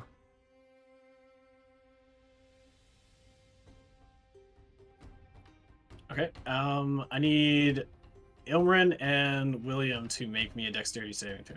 For the record, I was like charging forward to clear the It's path. got a 20-foot radius. Okay, that makes sense.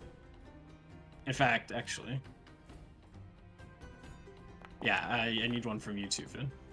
Fucking Christ. Well, we've got good rolls so far. Nice. And Ilmarin says +3 on top of it. So. All right, so you'll all take half as much damage as the room erupts in flame as you traverse down the hallway in this northerly direction. You all take half of 17. 1 second here. Didn't I have something that was resistant to that now? To fire? I don't think so. You're right. Only Nice. necrotic and radiant. Yeah, so everybody takes, what, 8 damage? Mm-hmm. As the room erupts in flame. Ilmarin, you all walk up to this gate. Oh yeah, good call. It did that automatically when I reduced my your HP. yeah. Yeah. So you walk up to this gate. This ability is actually fucking sick. So William, you look basically through this grate, and like you just see like an empty room that's kind of I don't know, stop sign shaped or something. Nothing of note, nothing interesting at all. Ilmarin, when you peer into this room with your ghostly sight through the wall, you see a room. It's totally dark, but because you get dark sight with this ability, you can see a pentagram that has been made in blood, etched into the floor, surrounded by now dark candles and candelabras, and a large demonic statue figure that seems to your eye eerily similar to the ones you encountered from the rats. It's certainly not makeshift like theirs, Fucking hell. but it is a nice stone statue of a demon. Well, in the one room we see nothing, and in this room I see what looks as though, I'm assuming Oscar has performed some sort of ritual, and there's a stone demon there as well. Before we open any of these, I think I'd like to disperse some of my healing light amongst the group.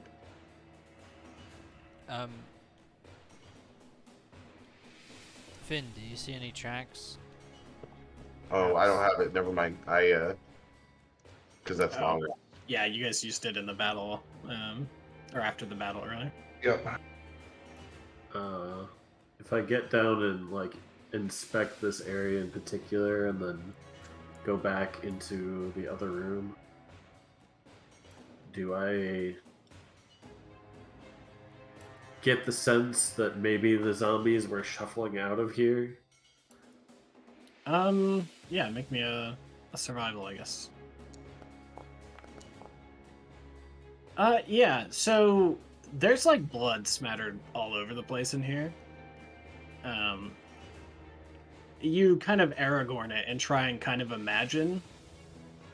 And with the 17, it definitely seems like the zombies were here and left, and they were, based off of their movements, it seemed like they were carrying stuff.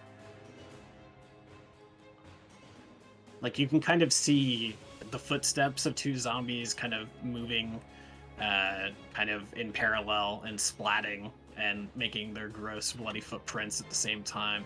Other ones seem to be kind of moving of their own accord, but you see like 5 or 6 distinct sets of different footprints and markings, and it definitely seems like they are all kind of heading towards the exit. Shit.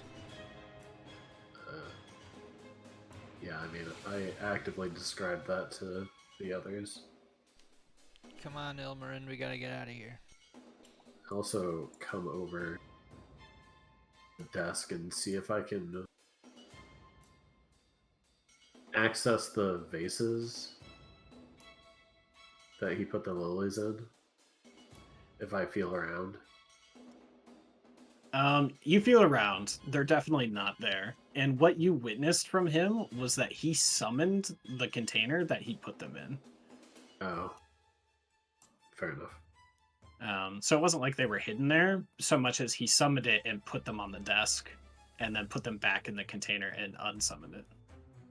Yep. Okay, so I am going to follow the tracks back out.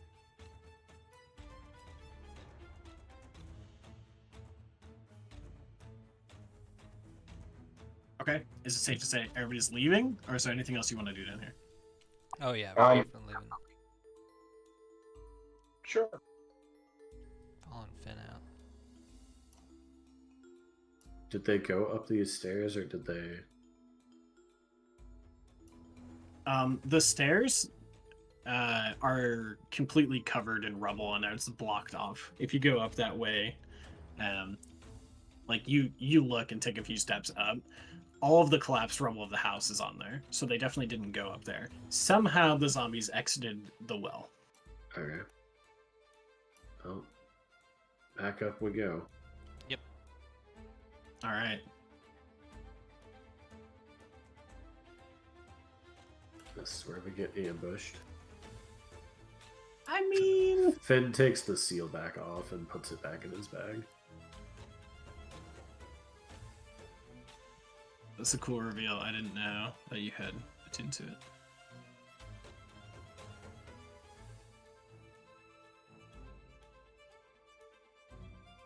Makes sense that someone did. And since he holds it, I'm for it. It seemed like a decent ace to have. If it was necessary. All right. Sorry, 1 second.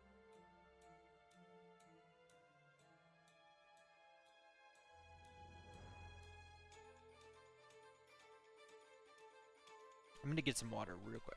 Yeah, now's a good time. I need a hot second.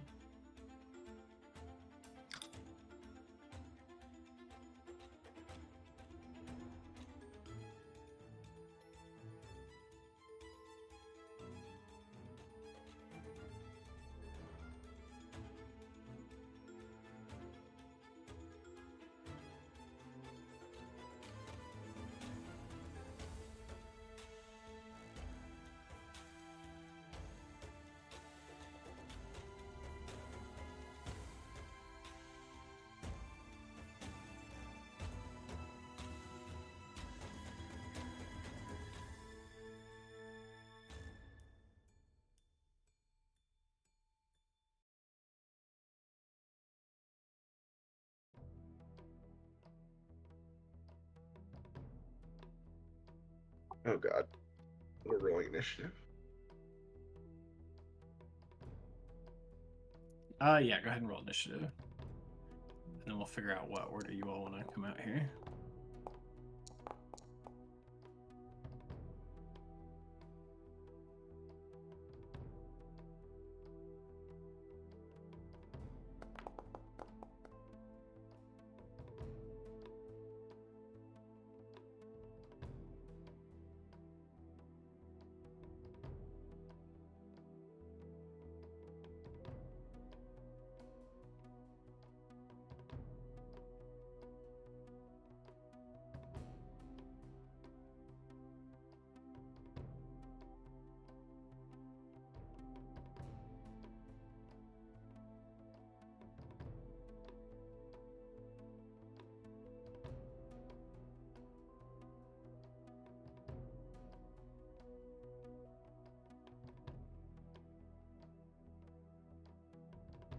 Wait for John to get back, and then I'll describe this thing.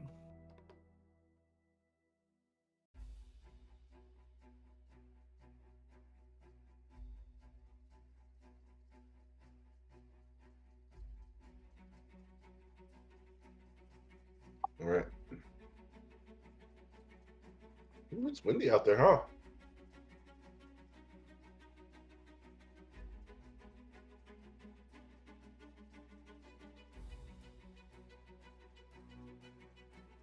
We have a special weather statement. Yeah, it's windy and looks like rain just started, at least downtown. Showers and isolated thunderstorms with small hail. Fun. Looks like we're getting rain, but north of us is getting fucked with snow. Shit, I'll take the rain at this point. Yeah, I'm ready to be done with winter right now. Same. It's been bullshit. I will take spring. Thank you very much. Yeah, I'd like to be able to retire my happy light. Isn't there a chance of snow later this week? Probably. I'm back. Okay. Go ahead and roll initiative. And then I will describe what occurs as you climb out of the well. That seems reasonable. Okay. So I assume, William, you're going up first, and then Finn? I mean, I hate the part where, like, they have to walk through me on a ladder. I can come last, if that makes sense. I think Finn was going up first because Okay. he was directing the tracking effort. Okay, so you all are rushing out of the now seemingly abandoned lab by Oscar Yoren, and you crest kind of the ladder, going to climb out of this space, and you turn to see a roiling mass of zombies that have all merged their flesh together to form one giant, horrible abomination. And as you turn and look at this, even though you're still inside of the illusion of the well, it seems like it was waiting for you, and it throws a zombie at you. I don't like this. So effectively, it's going to get a surprise round. And since you're going up first, Finn, you're going to get zombled. Okay. And we'll say that you got out. Which way would you want to have stepped away from the ladder? I probably would have stepped over here. Okay. So I will stack the other two. And then on your turn, you can grab them. All right. It is going to flesh entomb you.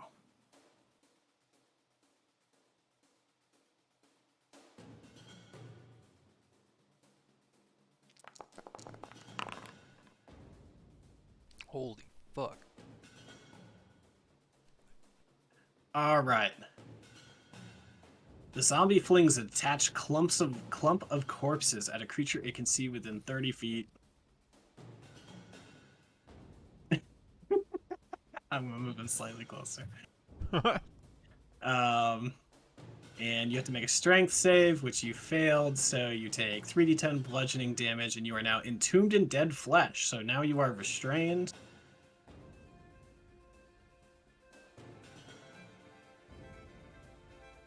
And you have total cover, as you are covered in flesh.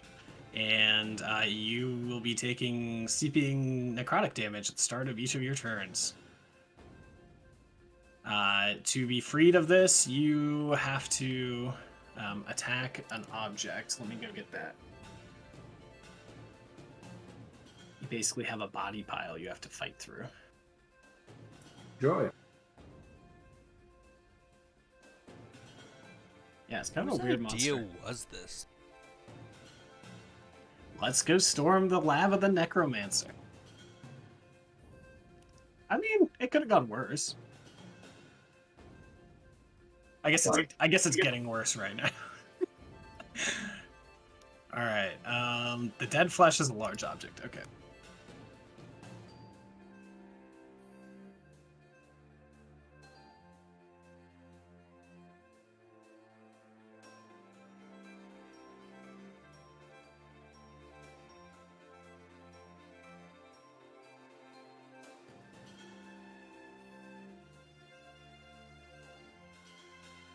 I'm just using a zombie token.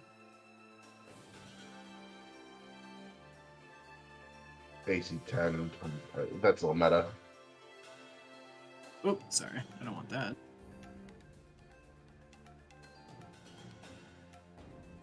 I just want a spare in case he entombs you again. Okay. So a huge array of corpses are thrown at Finn as he exits the well. And that's going to be the zombie Clot's turn, and then Finn. It is your go at the top of the order. So you get to take 3d6 necrotic damage at the start of your turn. Yay. Oh. Don't roll like that. Why are you rolling like that? Oh, Is he knocked out? Yeah. Not quite. all right. Give it another turn. All right, so you are restrained and covered in bodies. What do you do? I don't got a lot of choices, so he wiggles out his dagger and starts trying to slice through this sucker. Trying to get out. All right, go ahead and attack it.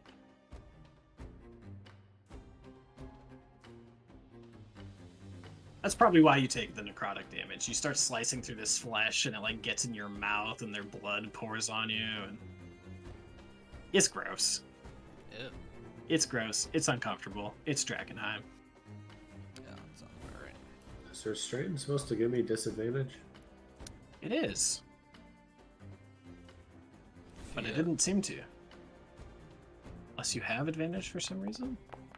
I don't. Yeah, you're good. You still hit it. You're fine.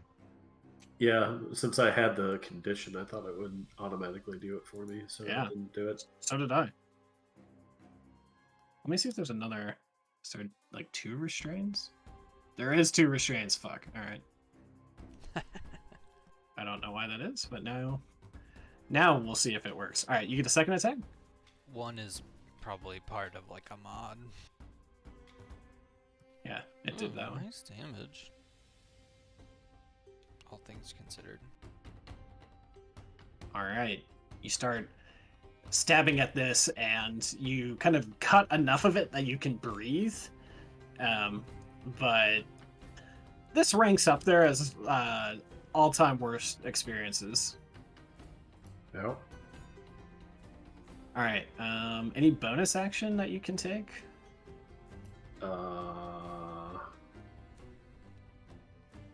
I can swarm attack. That's not a bonus action. But I hit it, so. All right. The birds are And picking at it. yeah, I think that's it. All right. Mr. Zombie Clot. Let's see if he gets his thing back. I don't like him if he does. He doesn't. I like him.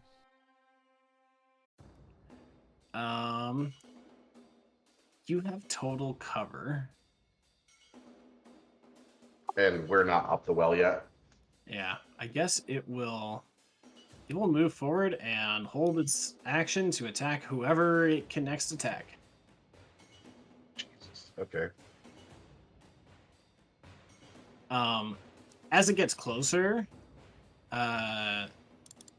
Finn, the stench of this thing makes you want to hurl, and it wafts down the ladder, and you all can feel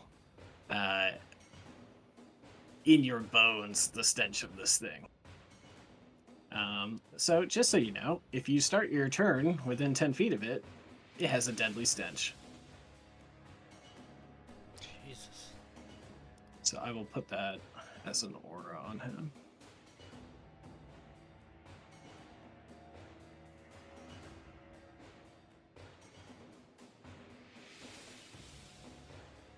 Wow, it's a little extreme.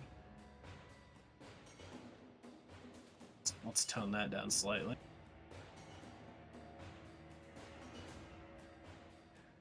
All right, Ilmarin, it's your go. You're far enough down the well that you I think you're not affected by the stench yet. What's the height of the wall? It's 20 feet. Okay, so if I come up like that, is it gonna? He's gonna punch you. Okay.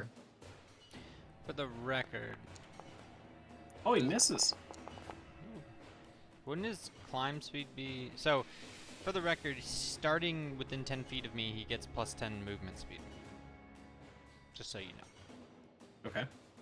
In case that's an equation for getting out of the well. Yep. So, can I touch Finn through this? Has he destroyed enough that there's a hole that I can heal him? He has total cover until it's gone. So no.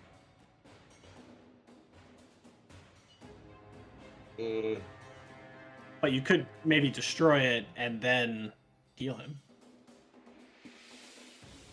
Yeah. Okay. I'm gonna Elders Blast it.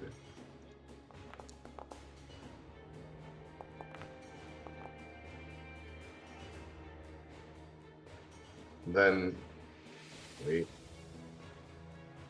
I'm not gonna be able to, because Cure Wounds is an action.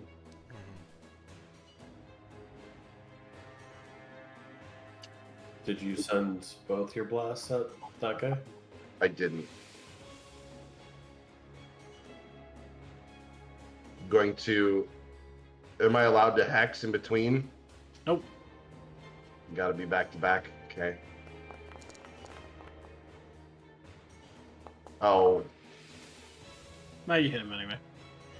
He's a giant mass of zombies, so he's not that hard to hit. Okay, and I'm gonna end my turn stepping outside of the circle. All right. William, it's your go. Okay, William is going to climb up the ladder. Finn is no longer restrained, I don't think. Oh, that's fair.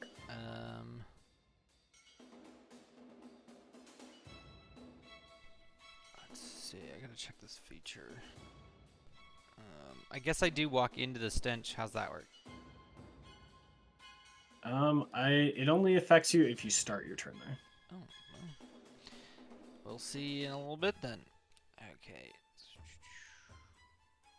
Inspiring Smite. Immediately after you deal. It's a bonus action. Okay. Lord William is going to this thing with his spear with a heavy attack. Please crit, please crit, please crit.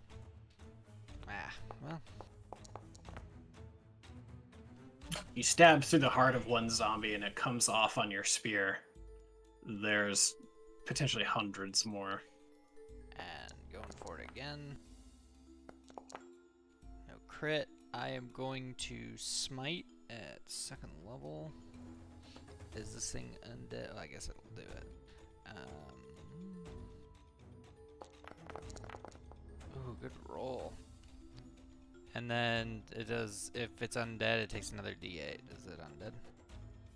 It is undead. It's a zombie made of zombies. I figured, but It's like Ooh. extra undead. fucking Lord William is good at killing this motherfucker. Another Jesus 8. Christ.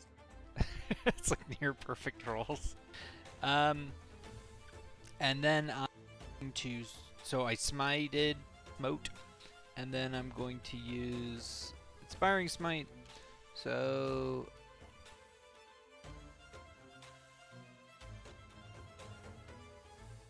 And give Finn 2d8 plus 7. yep, 19 temp HP goes straight to Finn. And his reaction's already been used, so you can get the fuck out of here. Oh, I'd be about here. Alright. Anything else? Get the fuck out of here, Finn. And that is my turn. Alright, Finn, at the start of your turn, Oh, roll sorry. me- Sorry, can I move to 1 square to the right? So that he has to move towards me? Yep. Finn, make a Constitution saving throw.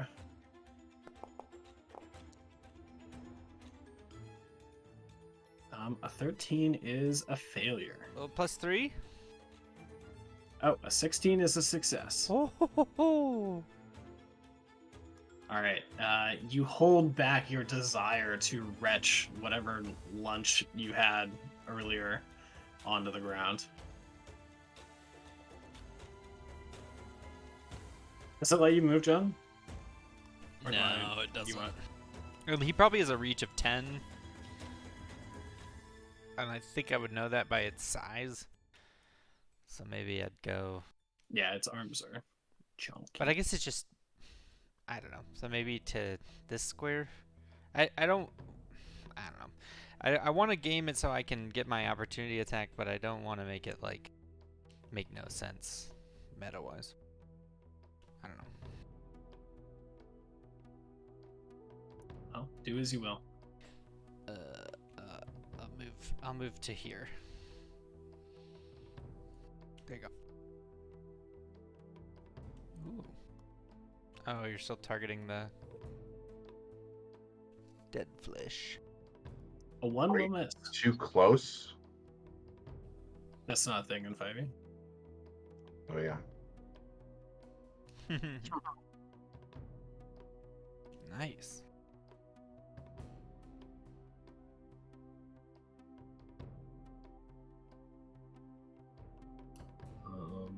And then that's it. All right. Its turn. Let's see if it gets its thing back. Yay. It does not. Everyone liked that. True.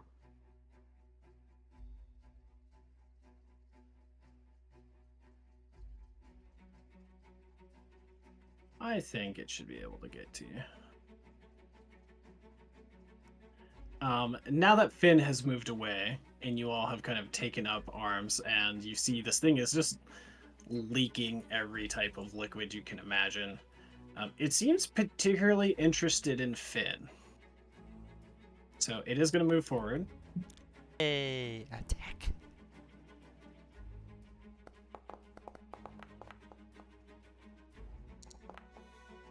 And I am going to do a level 1 smite on that.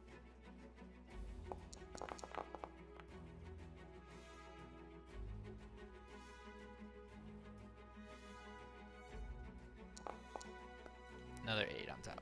Another 8. Okay. Nice.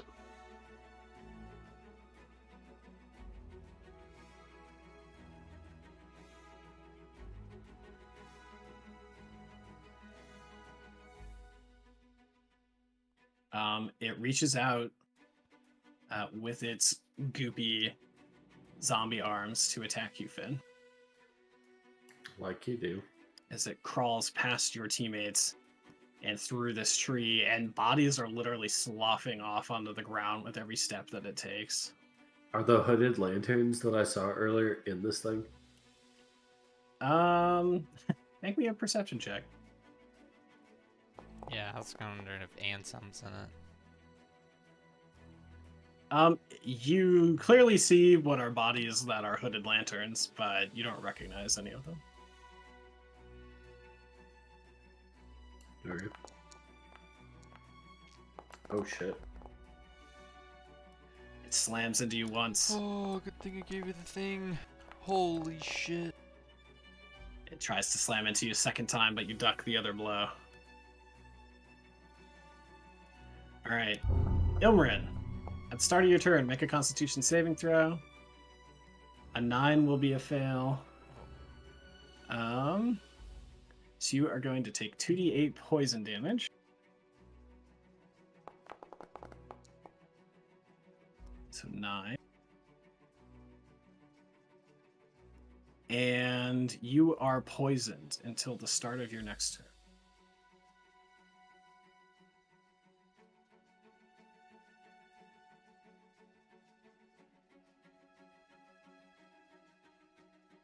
Going back way up. All right. As you exit its reach, it's gonna bop you. Yep.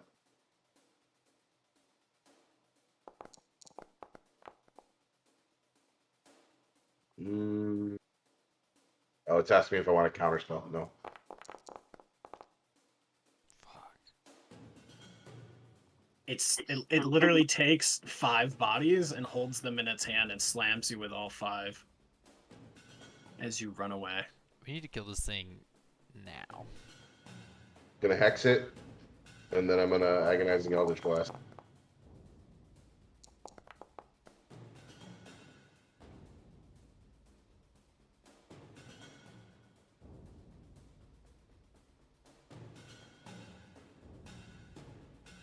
Wait, shit. Does necrotic heal it? It doesn't appear to. You shouldn't be at disadvantage, but that's fine.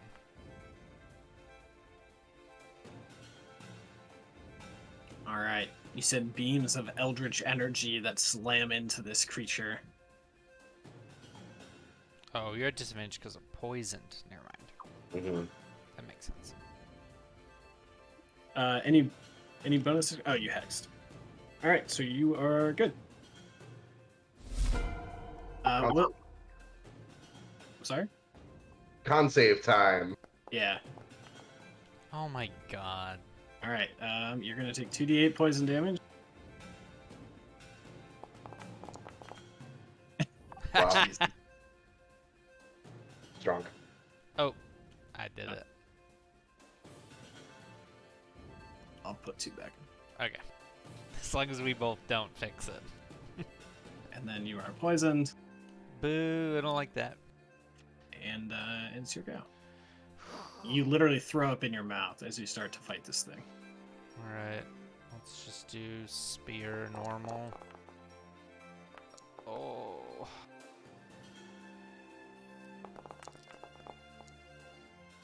Here we go. And I'm gonna blow another fucking 2nd level smite on it. So I have to. Now's the time for the big guns. Oh yeah. Ooh, yeah. Another 6 on top of that. As dangerous as this thing is, you are making short work of it. As the bodies are all cleaved and pierced, it seems to be falling apart before your very eyes. Ah, damn fucking poison. Oh, wait. Oh, I see. The 6 was from me. Yeah, you did the 6 right as I missed. Anyways, yep, that is my turn. I think I'm gonna stand back this way. Okay. Yep, it's that turn. All right. Finn, go ahead and make me a Constitution saving throw. Come on, Finn. Hell yeah. Thank God. An 18 is a pass. You see your friends like vomiting in the background. This thing is like, it's literally coming apart at the seams. Whatever magic is holding this thing together is not long for this world.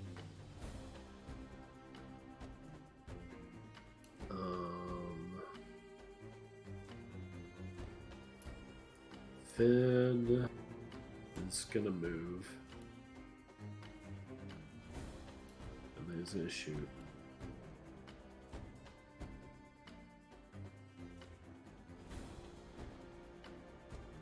Oh, thank God. All right. When you pierce it, Oh no. it gets to make an undead fortitude save to see if it survives. So it's 5 plus damage taken. Unless it's from radiant or a critical hit. Is it the full damage taken or just the amount over the HP it had? I think that's up to you. If the damage reduces the zombie to 0 hit points, it must make a con save of DC 5 plus damage taken. I feel like it would do the whole thing then. So that'd be 28. It's just like extra hard because we're playing with the precise shot stuff. Alright, well, he's probably not going to save this. Alright, yeah. So you pierce it. You see the arrow like fly into the area where like a heart would be and then come out the other side. and all of the bodies that are left in it just collapse to the ground. And you can see them wreathing with the vestiges of eldritch magic before, after a few moments, they are still and stop moving. It is dead again. At least for the moment. Can I look through the corpses to see if I see Ansem? Yeah, you want to take a second look? Yeah. Alright, make me an investigation check. Is the poison wear off, or do I need to get rid of Yep. it? Yeah, you vomit, and then it's over. It still smells pretty horrible, but now that you're not in the moment. You said investigation? Yep. Oh, this is gonna go poorly. Everything in this mass of bodies is such a mess and is so decayed, it's hard to make heads or tails of it. You don't think you see them? But there's like at least 100 bodies that are part of this thing.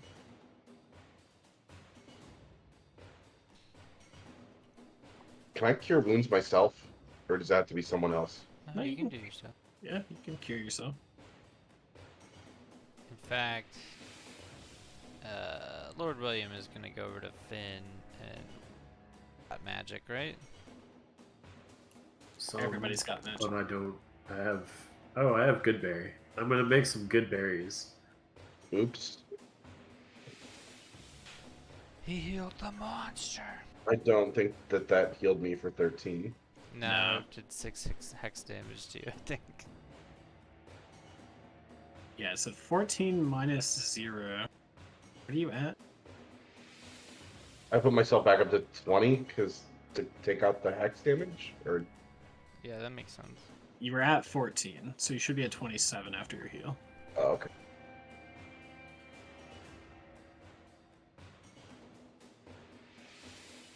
And Finn starts snarfing down berries. So that'll get you 10 HP? Yep.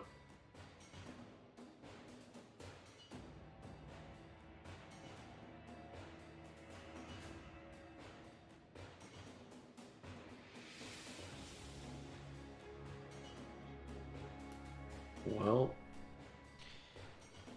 that was messed up. Indeed. I don't know why it was after me in particular. Well, you were here earlier, correct? Yeah. Starting Sounds to like some- regret our aid to Oscar Yorn. He's truly a vile man.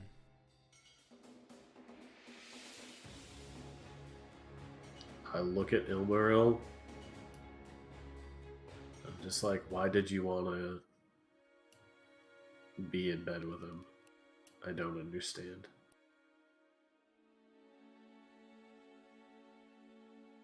Well, we all wanted to work with him, I think, for the potions? River had sent you guys to go get his research and had told you kind of that he wasn't a good dude. But Ilmarin had discovered his research at the academy Yeah, and liked it. and stole it. Oh. He wanted to learn more. That's the only reason why we continued talking to him. I mean, Ilmarin likes some necromancy. And there's nothing else that we can see around here as an indication as to where Ansem went. The only thing that you had to go on now would be the tracks that Finn spotted earlier. Well, Finn, you want to keep tracking? Things aren't looking too hot, but Which direction did they go? It's a good question. Let's go back to the map. So you all are up here at Reed Manor. The tracks from here lead in a southward direction toward Academy Street. I think we're in over our head. I don't have enough juice left to fight another Same. thing. We We should return these horses before we get them killed. And I look to the horses. Are they alive?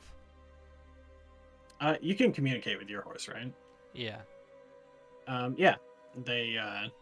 They're unsettled. There are. I imagine we hitched the other 2 horses to my horse, but because my horse is on my command, it would actually like work. I see. Okay. Yeah. It's a bit weird. They're not used to being in the city at night. They're not used to being hitched to another horse that leads them around.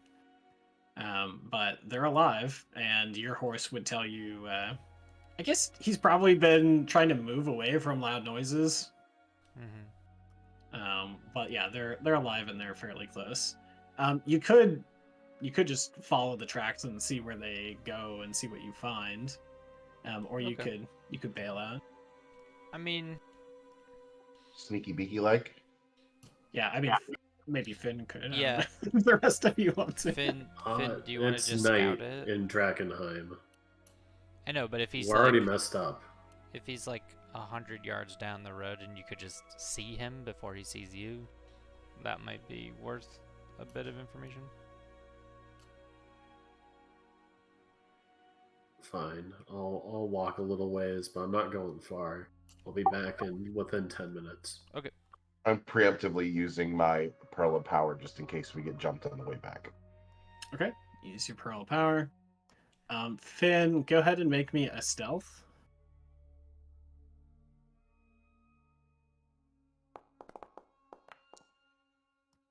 All right, and then go ahead and make me a perception.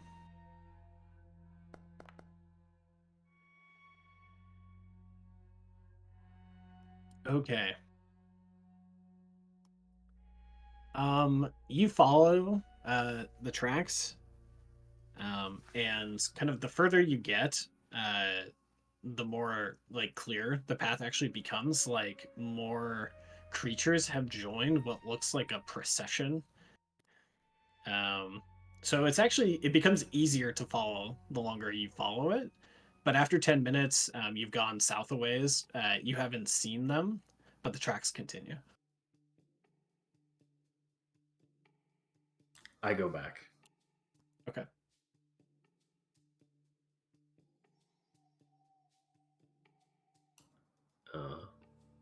Once I get back, I say he's gathering something and they're making what looks like a procession of some kind. A lot more things joined up with whatever that group was along the way. I don't think we can handle whatever that is in our current state. I think we need to go back and tell Petra what we saw. I think you're right. Agreed. I unfortunately fear for Ansem, but There's nothing more we can do. after the events of this evening, I think one more night of rest before we head back in again to try to even look for him is critical. We mount the horses and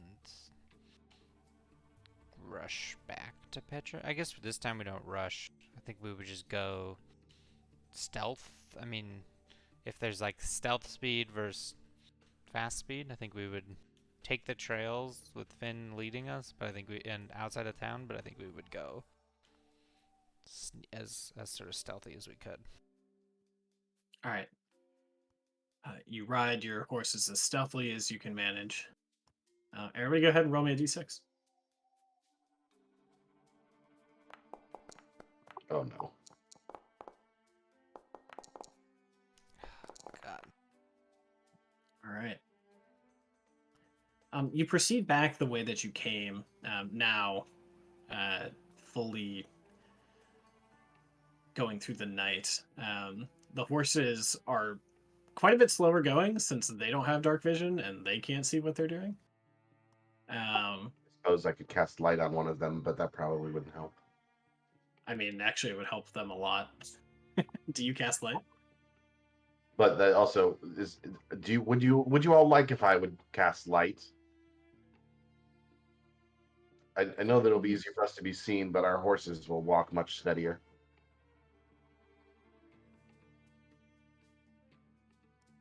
Without a light source, it will take at least twice as long to get back. Your horse became big when I applied light to it.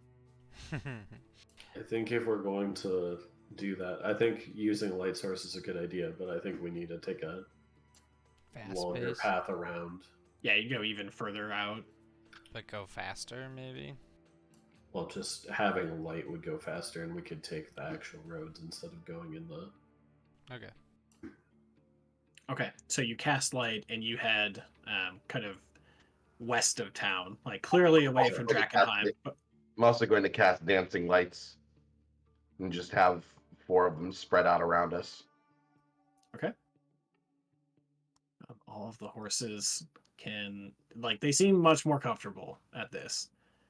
As you ride out of town, leaving Drakkenheim behind in the dark, the glittering octarine light and stars covering the city as you hear howls of a hunt. And after some time, you take it slow and cautious, but you and the horses are able to get back safely. Do you just drop the horses at the watchtower? Yeah. Yeah, I think I would pull up with the horses.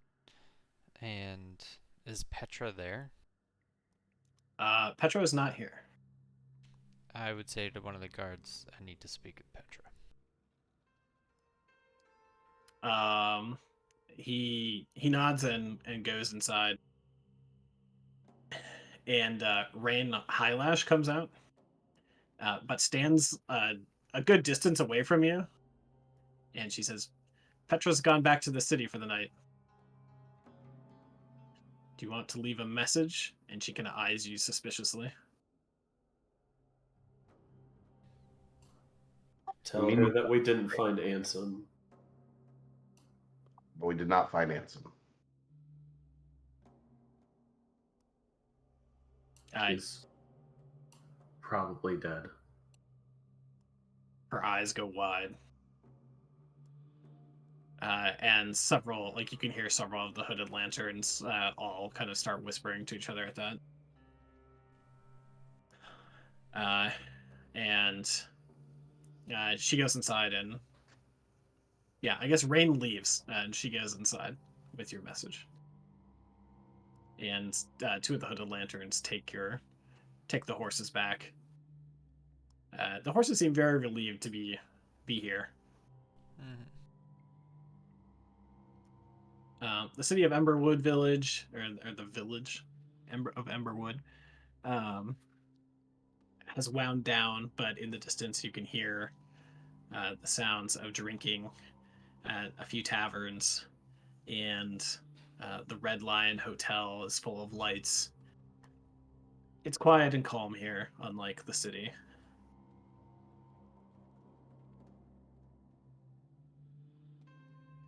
Do you do anything else before you retire to your abode?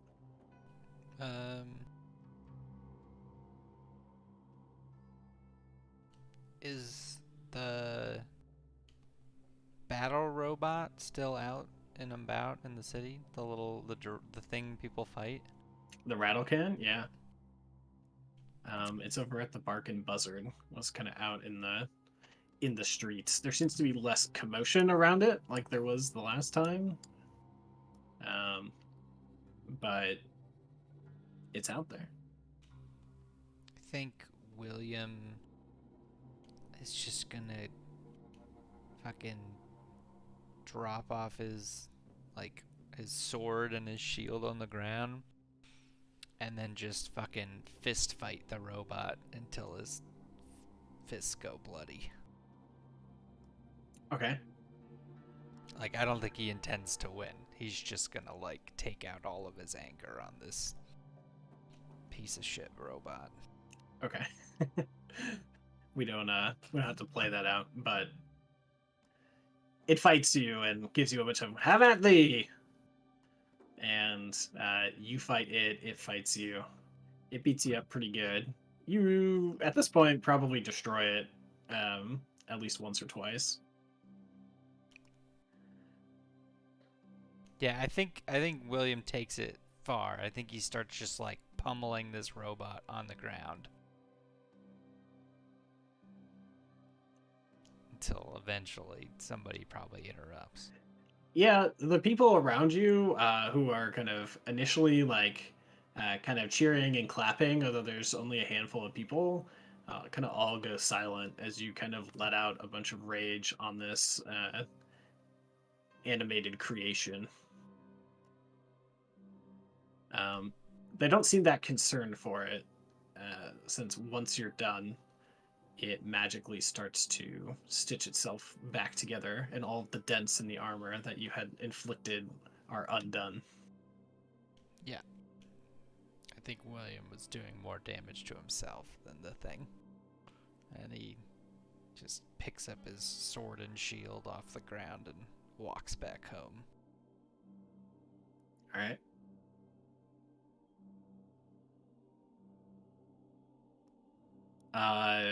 Ilmrin and Finn, do you guys do anything?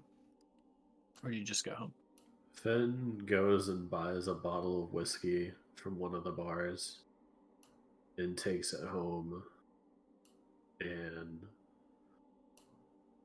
drinks a glass or two, but is waiting for William to come back. I grab a mug of fine ale and watch William beat the crap out of this robot Okay. for 2 silver from the Barking Buzzard. Sounds good. All right.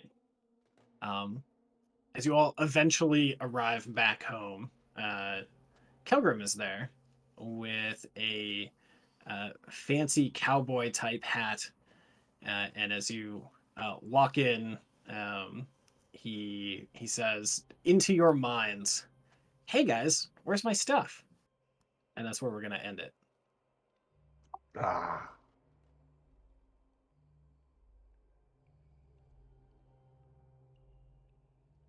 I suppose. Well, it was fun. I feel like we haven't I feel like our actions have not improved things for No, not at all. for like 5 sessions. For 5 sessions, everything we've done have made things worse.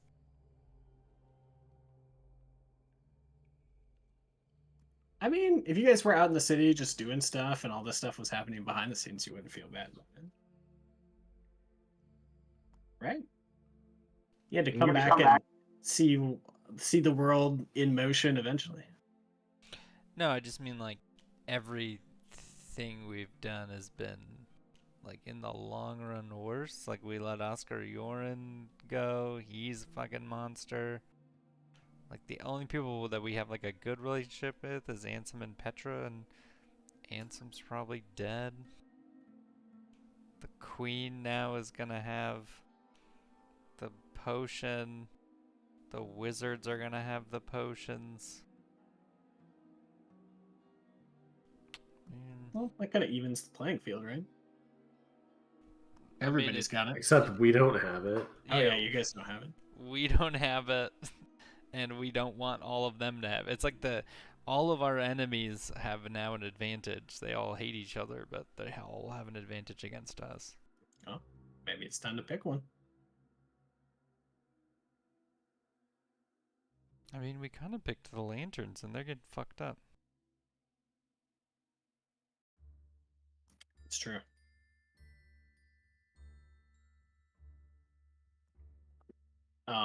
I mean, the queen did hint that you know, the academy would be looking to secure passage into the city and may ally with them.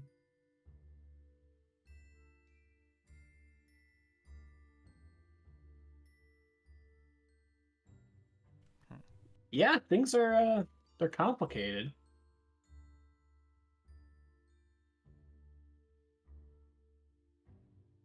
So what are you guys gonna do next? I don't know. Yeah, I I mean, need a little time to think about it. yeah, like now we're not even sure if we can trust Kelgrim. We're not even sure if we can trust Ilmarin. Yeah. I mean, I feel like Finn and William have no reason to distrust each other, but they don't necessarily have the same goal. So it's like, feels like this party's on the brink. Yep. It may make sense then to focus on what like an area that everybody wants. Well, that's the question: is there an area that everybody wants now? It seems like everybody's unified in that the Lord of the Feast needs to die. How you do that, I think, is not an area of consensus. But Well, but that seemed like something too big for us. Like that seemed like it was gonna take entire, like multiple factions together fighting him. I mean, maybe there's other solutions.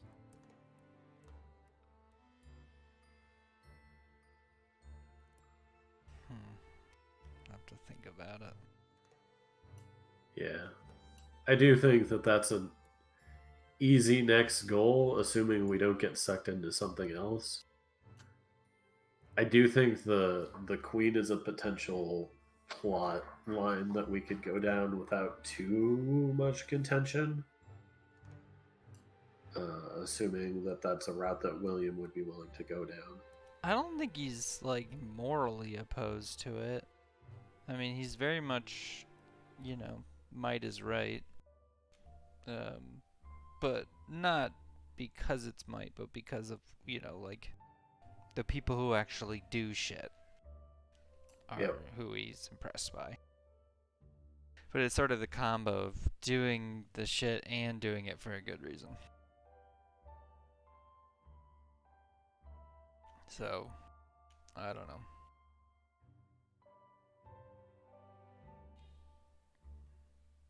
Well, did we pay off the Chapel of St. Ardena people? We did. Okay, well, that's good. Yeah, at least you guys have some coin in your pocket for the moment. How much do we have left? Oh, that is something that I forgot to tell you guys. I saw Aldor's two guys going into the city, being all sneaky like, and it kind of looked like they were on a job to go and steal something. So we should be careful of them. I think Aldor's working for the Queen. Or his two people are. Or, I don't know, there's a lot that could be going on there. We already had an inkling that there was something going on there. I mean, But me as a that felt like- player, I think Aldor is the Queen. But that's just my, like, conspiracy theory. There is no Queen. It's just like a fictional character Aldor made up.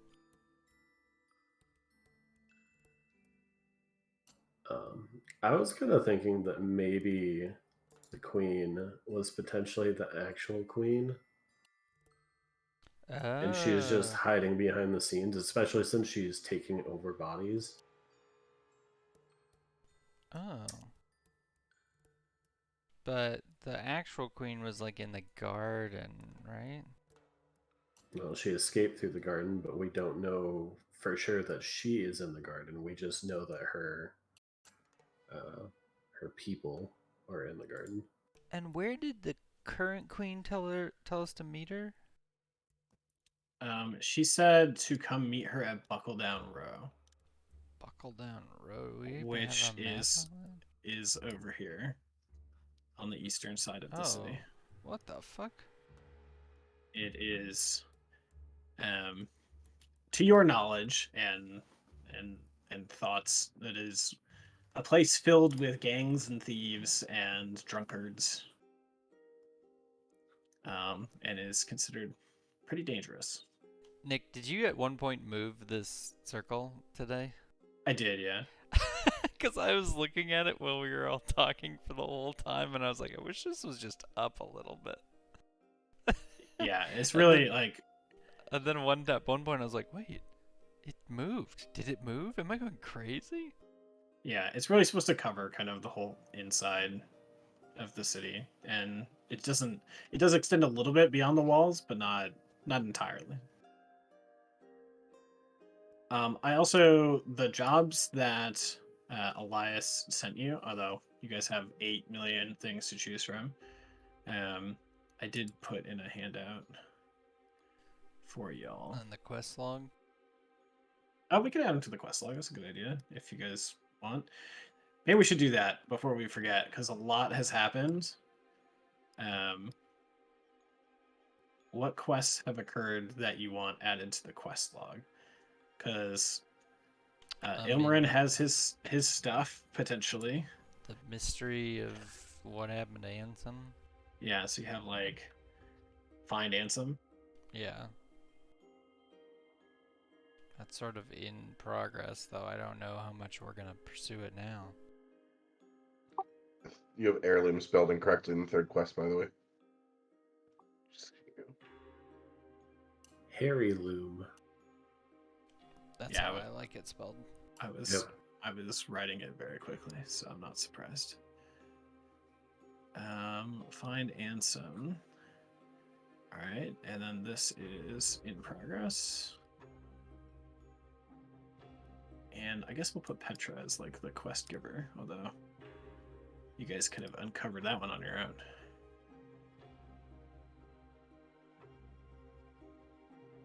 I think I accidentally just set things in progress. How dare you?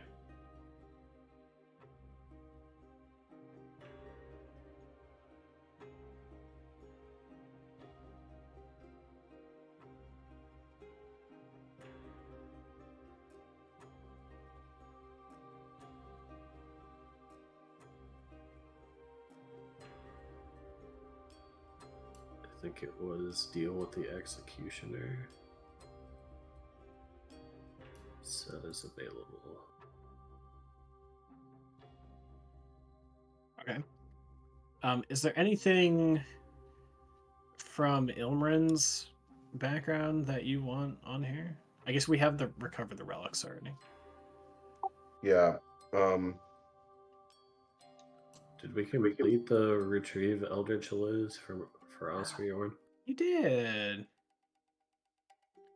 Congratulations.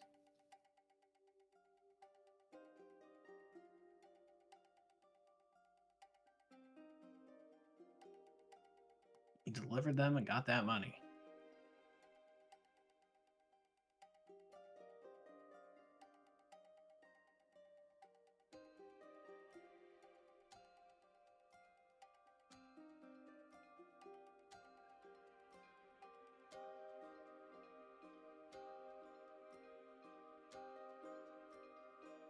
All right, you just want me to add all three to the quests board? I mean, I'm gonna fight against the one with the dwarves, but sure. I don't think we're gonna do the dwarf one. I don't know how you feel about it, Dan, but it didn't seem like it seemed antithetical to Ilmarin, and it seemed nothing like anything we're interested in. So yeah. Well, counterpoint, Ilmarin, they're mining delirium, which is like offensive to you, or at least offensive to the Falling Fire. Right. I'm saying that if we were to go there, I would be trying to stop them. Oh, I see. You're not like doing it from the angle of the Hooded Lanterns.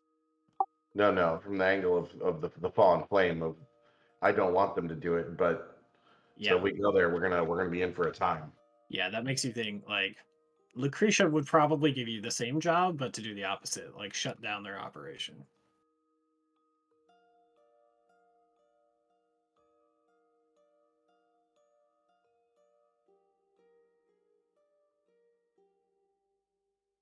I think doing the hidden cations one is fairly straightforward if we're looking to make some money. I don't particularly care about the wealthy noble guy.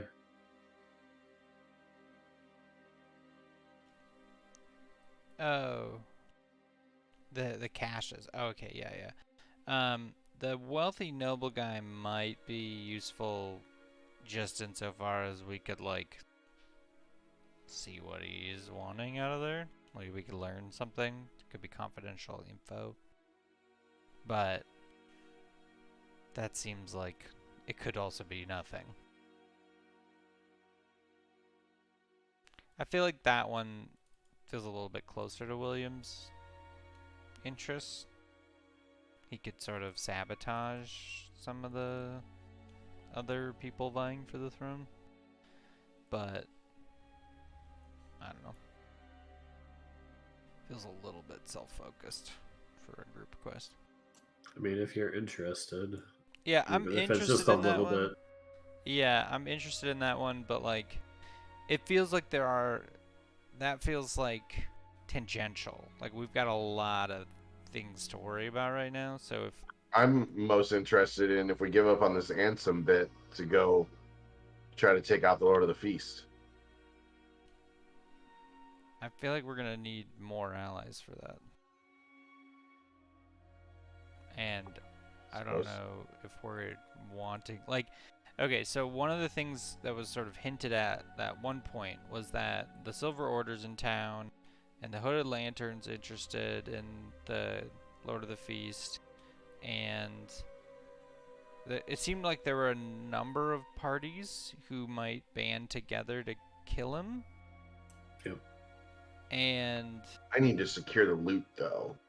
right, but what I'm saying is, it seemed like the kind of thing where, in order to kill him, we were gonna need at least some of those factions to band together, and organizing that is gonna be complicated, especially since we don't have ties to the Silver Order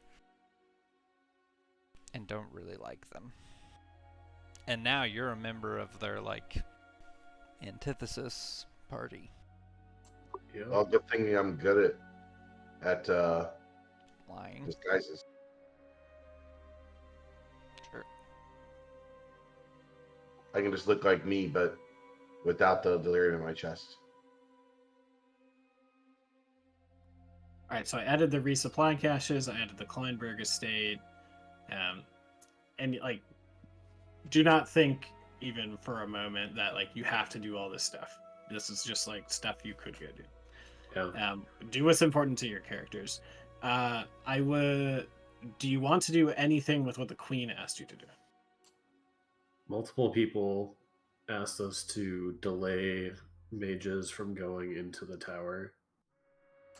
Oscar Yoren brought it up. We know that it's related to Kilgrim. Yeah. We know that the Queen is interested.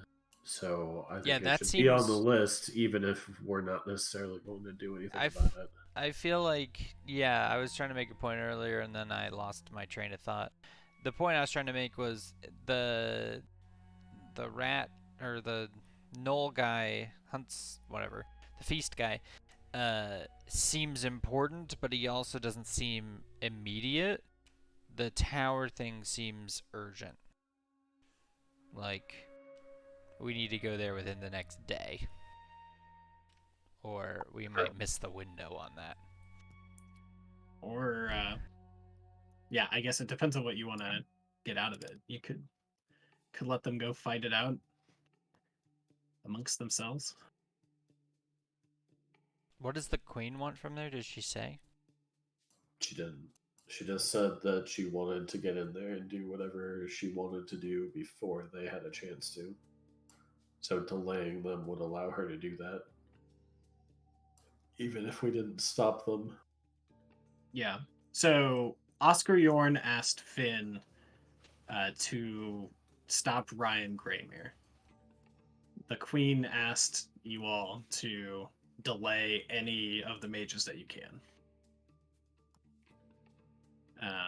Although at this point, I'm not entirely sure why you would do anything that Oscar Yorn Yeah, I asked you mean, to do, but fuck Yeah. Oscar Yoren. Yeah, that's how I feel. But that could give you. I mean, Just thinking about it, But that if could we give you a want to fuck reason. over Oscar Yoren, we might want to go and steal whatever is in there first. Yeah.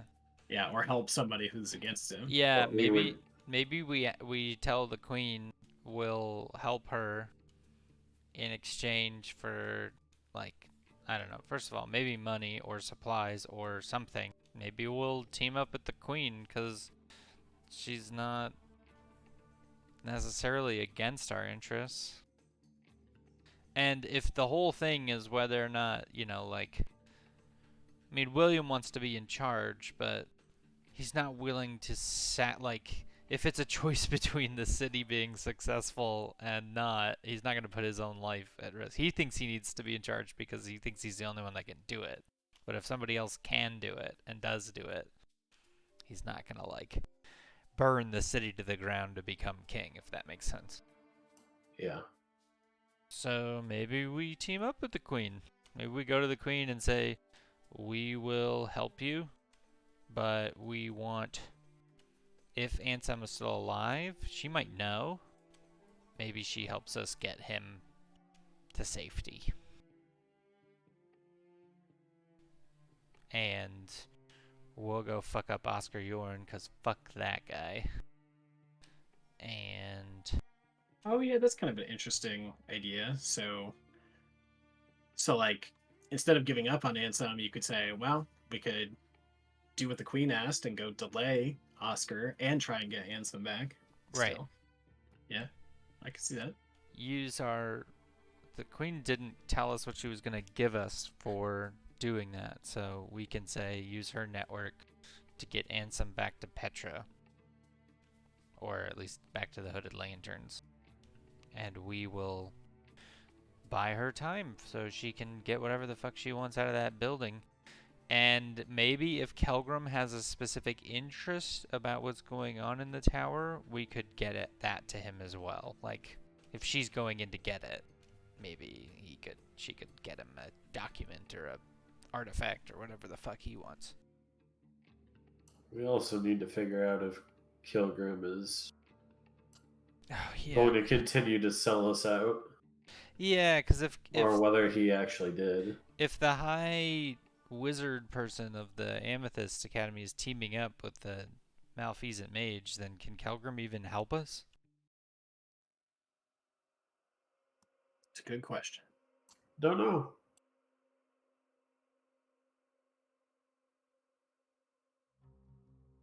Alright, well, I guess we're gonna ask Kelgrim point blank next time if he's, you know, willing to help that guy, the head person, if he's teamed up with the malfeasant mage. Because we know now that he is. Is that considered, like, treason in the Amethyst Academy? Could, like, Kelgrim being there and fighting the old head person be considered, like, justified under the fact that the head person is doing illegal Well, the shit? head person is in theory violating the Edicts of Lumen. Is he? So what you guys know at this moment is that Ryan Greymere was declared malfeasant, and she was previously a very good friend of Eldrick Runeweaver. I don't think you guys know anything beyond that. The rest is currently all speculation. So Got it. they could be working together, and that would be highly unusual.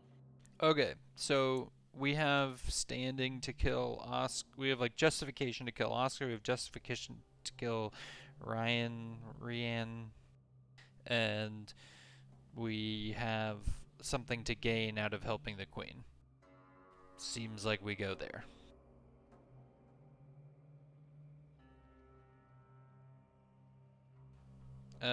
Does that mean we have to, like, how long will it take to get all the way over to this side?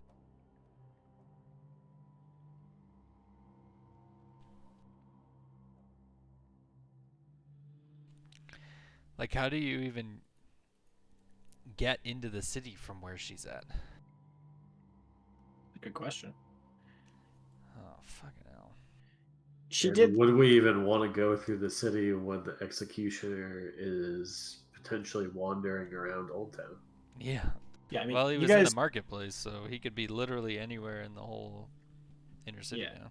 you guys basically get to decide which side of the river you're on when you approach.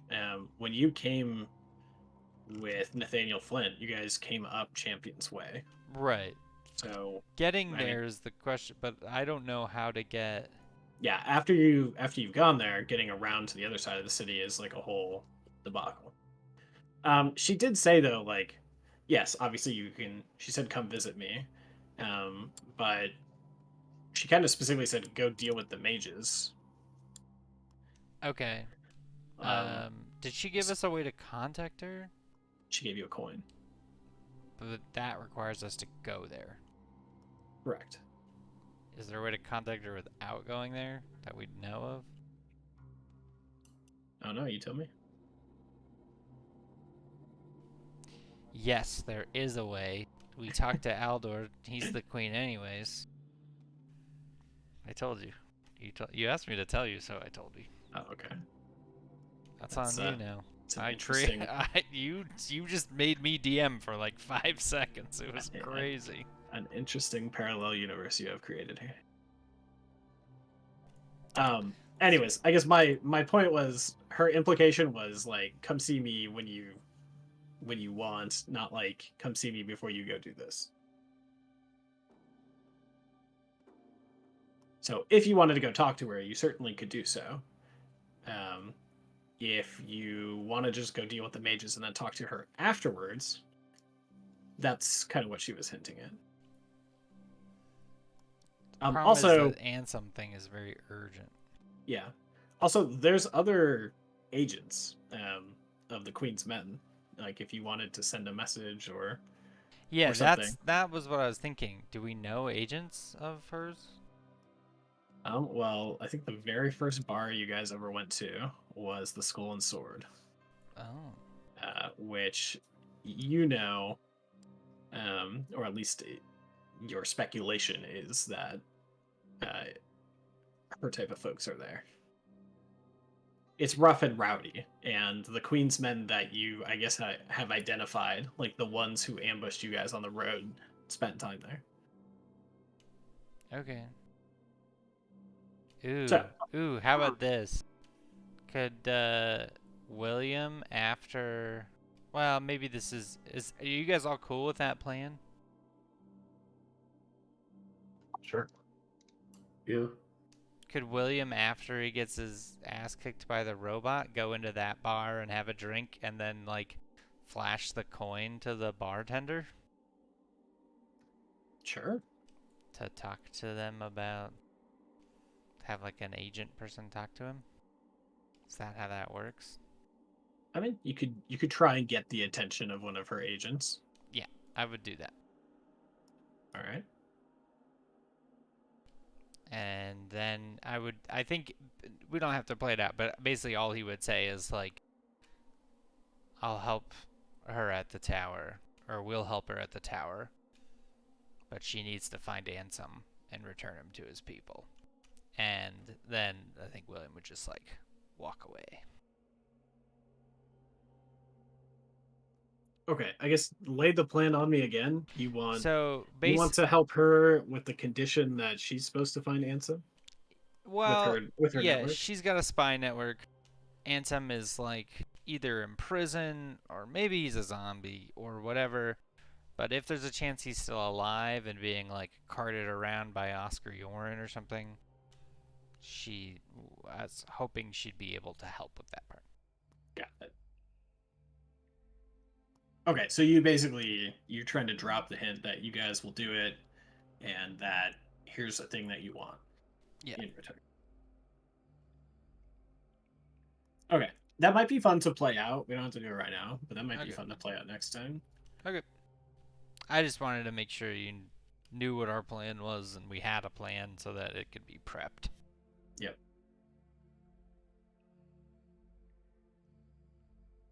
So your plan essentially is to, once you're rested, go find Oscar Yorn. Is that right? Or yeah, I mean more or less go to the tower.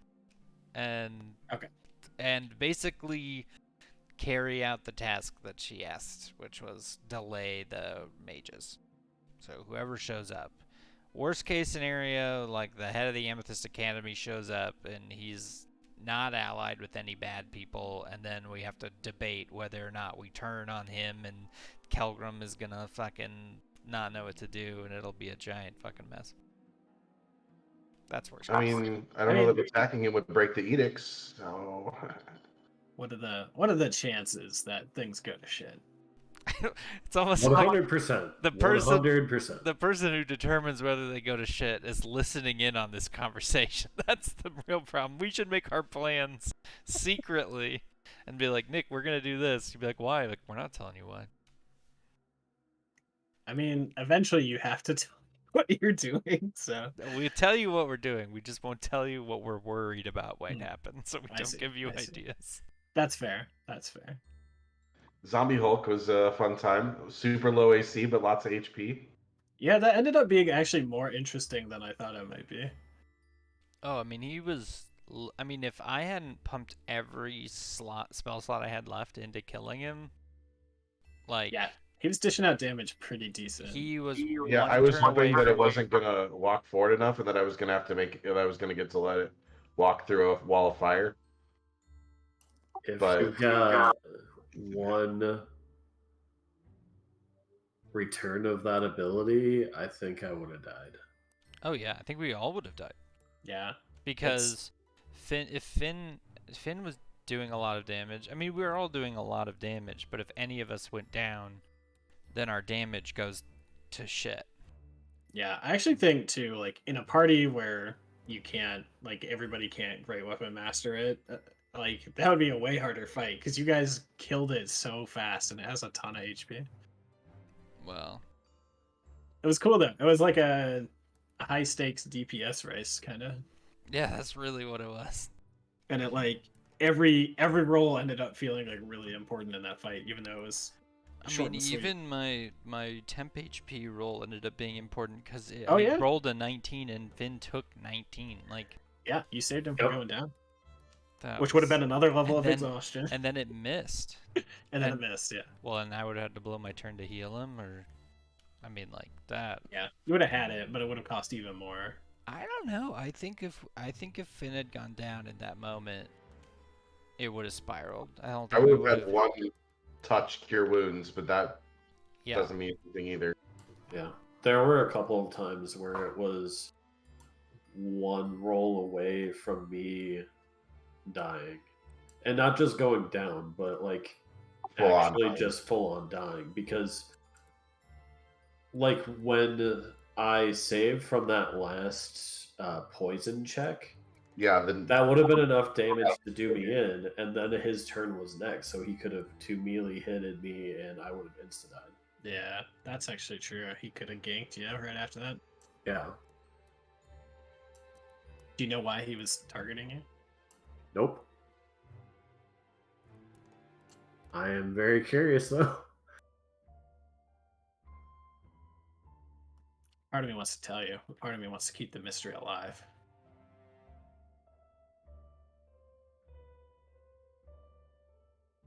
I want to know, but I'll let you keep your secrets, Magic Man. Yeah, that could be a.